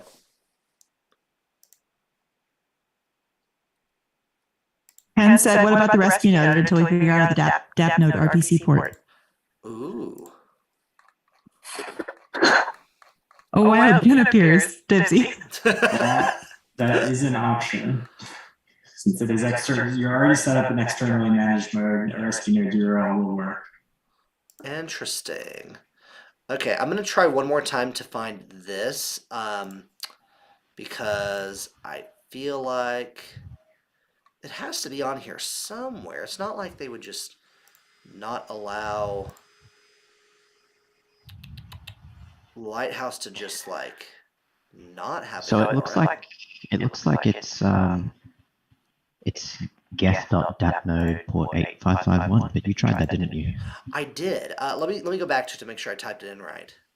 Yes, that is what it's supposed to be. I'll try to type it in again in case I misspelled it. I think that'll be my last attempt at this. So it's HTTP, and it is geth.dappnode. I just realized this could be a thing where there's a port forwarding issue. Well, wait, would that work on a VPN? Nah, I don't think so. VPN has all ports open. Never mind. 8551. Yeah, because that's the endpoint to connect to the beacon chain. It says so geth.dapnode 8551, and it's HTTP. And I'm gonna go like this to save it. Go back. Go here. Save. Save. Restart.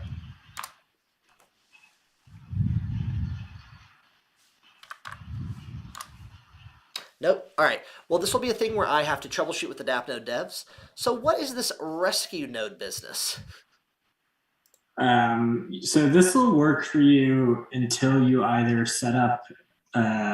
So if you launch, here's the thing: if you launch a moving pool right now, you're not in this moving pool, so you won't be able to attest through it unless you join this moving pool.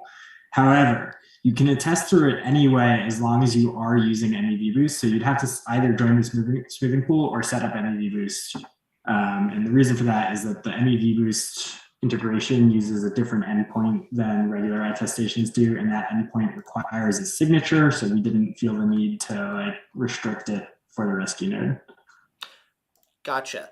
So instead, I propose the following. We discuss things as long as we want tonight. I put this on hold and only work on this single problem with the DAppNode devs to register my node. And once that happens, in exactly 7 days' time, we have this call again for whoever wants to join. Oh, can we just leave that pending forever? Like, we'll just meet every week for eternity and just be like, oh, we still couldn't get it set up.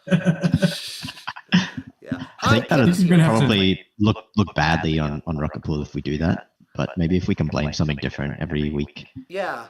It's just like, inflation. I couldn't start my node because of inflation. And I have all these, I don't have enough eggs. They're expensive. Those kind of expenses. So we can definitely use the rescue node if you want to get your node registered tonight. I'd rather go from start to finish using my own infra. And the other thing is if I don't figure out DAppNode in the next day or two, I can sync a node as long as it isn't an archive node between now and next Thursday easily. So, yeah. I think I'm just going to do that instead. But yeah. Oh, did Ken join? Hi, Ken. I think they're. Yeah, I joined late. I was kind of listening to the later half, but I guess the API on the DAppNode isn't responding for Geth or for the consensus client. It's not for responding for the CL client Lighthouse that I'm running. Also, hi Ken. Can you do an intro for yourself? I'm sorry, say again. Oh, what's an intro for yourself? Oh, yeah, I'm one of the rocket scientists with RocketPool, spinning in there. So glad to be joining on. Sorry I couldn't be here in the beginning, but. No spent a lot of time helping other people set up the node, and I haven't run into this problem yet. I guess it's the DAppNode infrastructure that we got to solve. They do have some issues every once in a while, and actually one thing, let's see, let me go back. Ken is also RocketPool's resident radio talk show host. Oh, you do have that voice. Yeah. People have told me that. I get along with Jasper, host the community calls bi-weekly, so it's a lot of fun. Nice. That's awesome. There is a section on DAppNode where you can look at ports being open. So I guess a question I have is, has anyone who's helped troubleshoot this stuff run into a situation where the CL client is running on a separate box and there is either an open VPN or WireGuard connection or any other kind of thing to talk to it where a port issue would be a problem? Well, actually, someone I just read made the point, so I can't credit because I've lost it now. But we're getting a 404, which means you're actually connecting to the host, so it's not a port issue in that case. Otherwise, you wouldn't be getting a response at all. Oh, so they just so don't that must be the right host and port, but whatever that request. You can debug this with curl if you want, just issuing the command manually to see if you can get a response from the URLs. That way you don't have to change it in the TUI every time. It's a little bit easier. So wait, what if I just restart Geth and Lighthouse? Wait, rather than doing that, can you look in your? I'm just thinking from the DAppNode side. In the dashboard, you can pull up the open port, right, by selecting the package. And then you should be able to, even just in your router settings, find the local address. Mm-hmm. The thing is, I'm running it through WireGuard, which is like OpenVPN. They're both like systems that connect two computers together.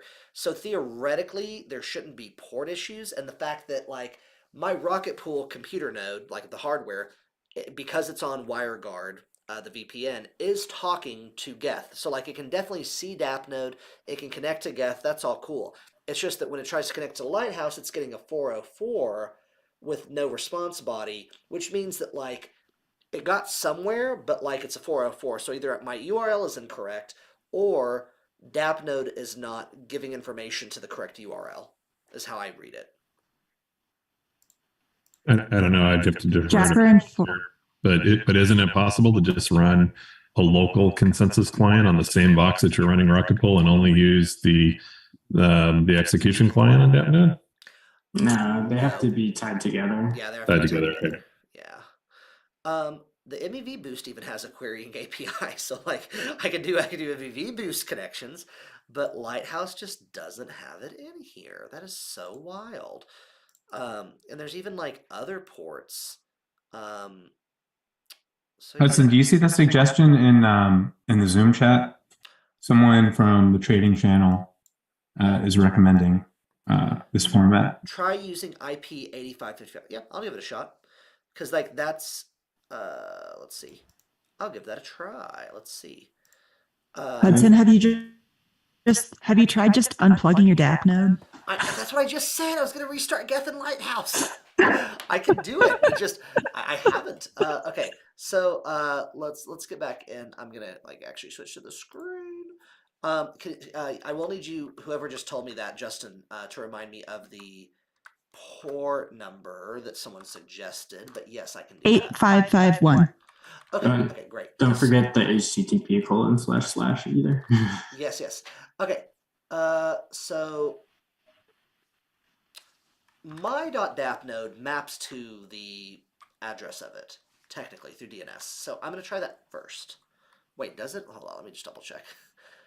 It's usually DAP node, but let me check. I can't delete Big Hudson 69 as my graffiti that has been decided on by the crowd. Yeah, my .dap node. Okay, so this technically should work. Boom, boom. Restart. I like that this is a very fast process to troubleshoot this.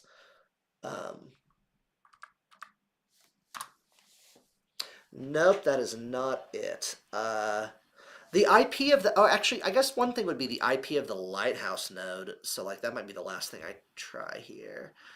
8551 is usually the engine API port on Geth, so I don't think that was going to work. 5052 should be Lighthouse, but Kane just posted the entry point for their Docker container, and they're reading it from an environment variable. So if you can run a Docker env commands on the DApp node, we can find out what that environment variable is. Oh, I just found it in there, the Docker compose. It's 3500. Okay, there you go. Oh, okay. If that's the case, then I should try 3500? Yep. Okay. And that's just going from my DAP node or Geth? Looks like it's, well, actually it says here lighthouse.dat node, but oh, that makes sense. Before it was saying it couldn't resolve that name, so maybe try Geth. And what was that? What was the port? 3500. I'm going to try Lighthouse first and then just immediately try Geth just to cover the bases. I don't actually know what's resolving these because I just kind of assumed that these were internal to like a Docker network, these host names. Okay, that didn't work, so I'm going to try Geth.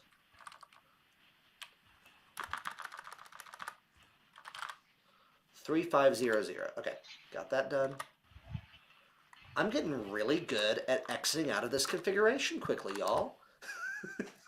And you're remembering to hit enter every time, which I always forget.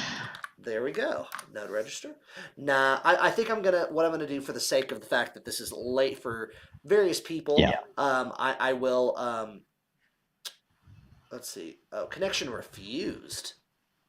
That's different than the previous errors. What does that indicate? So this is connection refused versus.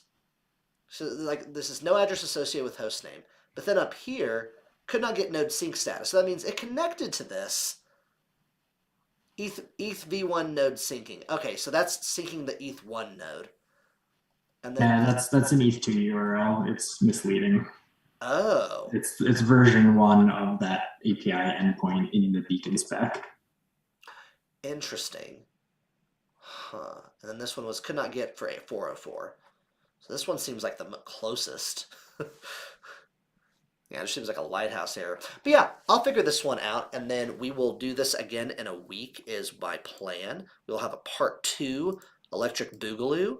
And, oh God, I'm like 3 shots behind, so I won't do all 3. But I may do a few. Let me just make sure this is, yeah, there we go. That's all set up. Cheers for this one. Oh, and for Ken who just joined, yeah, I was like, there was like shot rules for this. I don't know if you were tuned in earlier.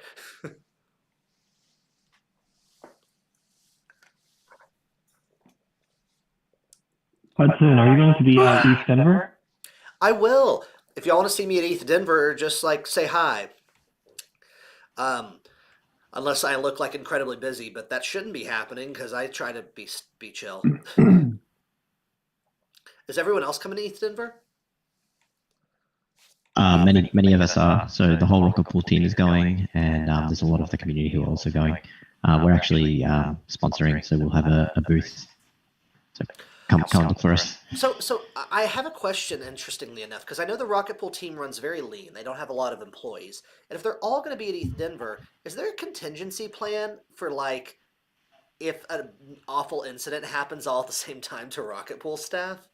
Just, like, for real, because I know some people have planned for that. So what happens is the ODAO kicks all the RocketPool members, and then someone else takes over the reins of the engineering responsibilities. That's cool. I mean, that's cool that there's like a system, I guess. That's if the plane that we're all in crashes and burns, yeah. Nice. All right. Well, I think I'm going to wrap this stream up. It has been like 2.5 hours or so. So thank you all to the streamers who are watching. Yeah, we'll have this again in a week. I'll like re-announce it on Twitter. How many people are even tuned in? There's still 31 people here. Good job, y'all. So yeah. It's only hour 2 of 12. No, we're not going 12 hours on the stream. But yeah, everyone have a good night out there in the world. If you're on the Zoom, feel free to stick around. But yeah, good night, stream. Bye. Bye, everybody. Don't drink and do sit-ups. Don't drink and deposit.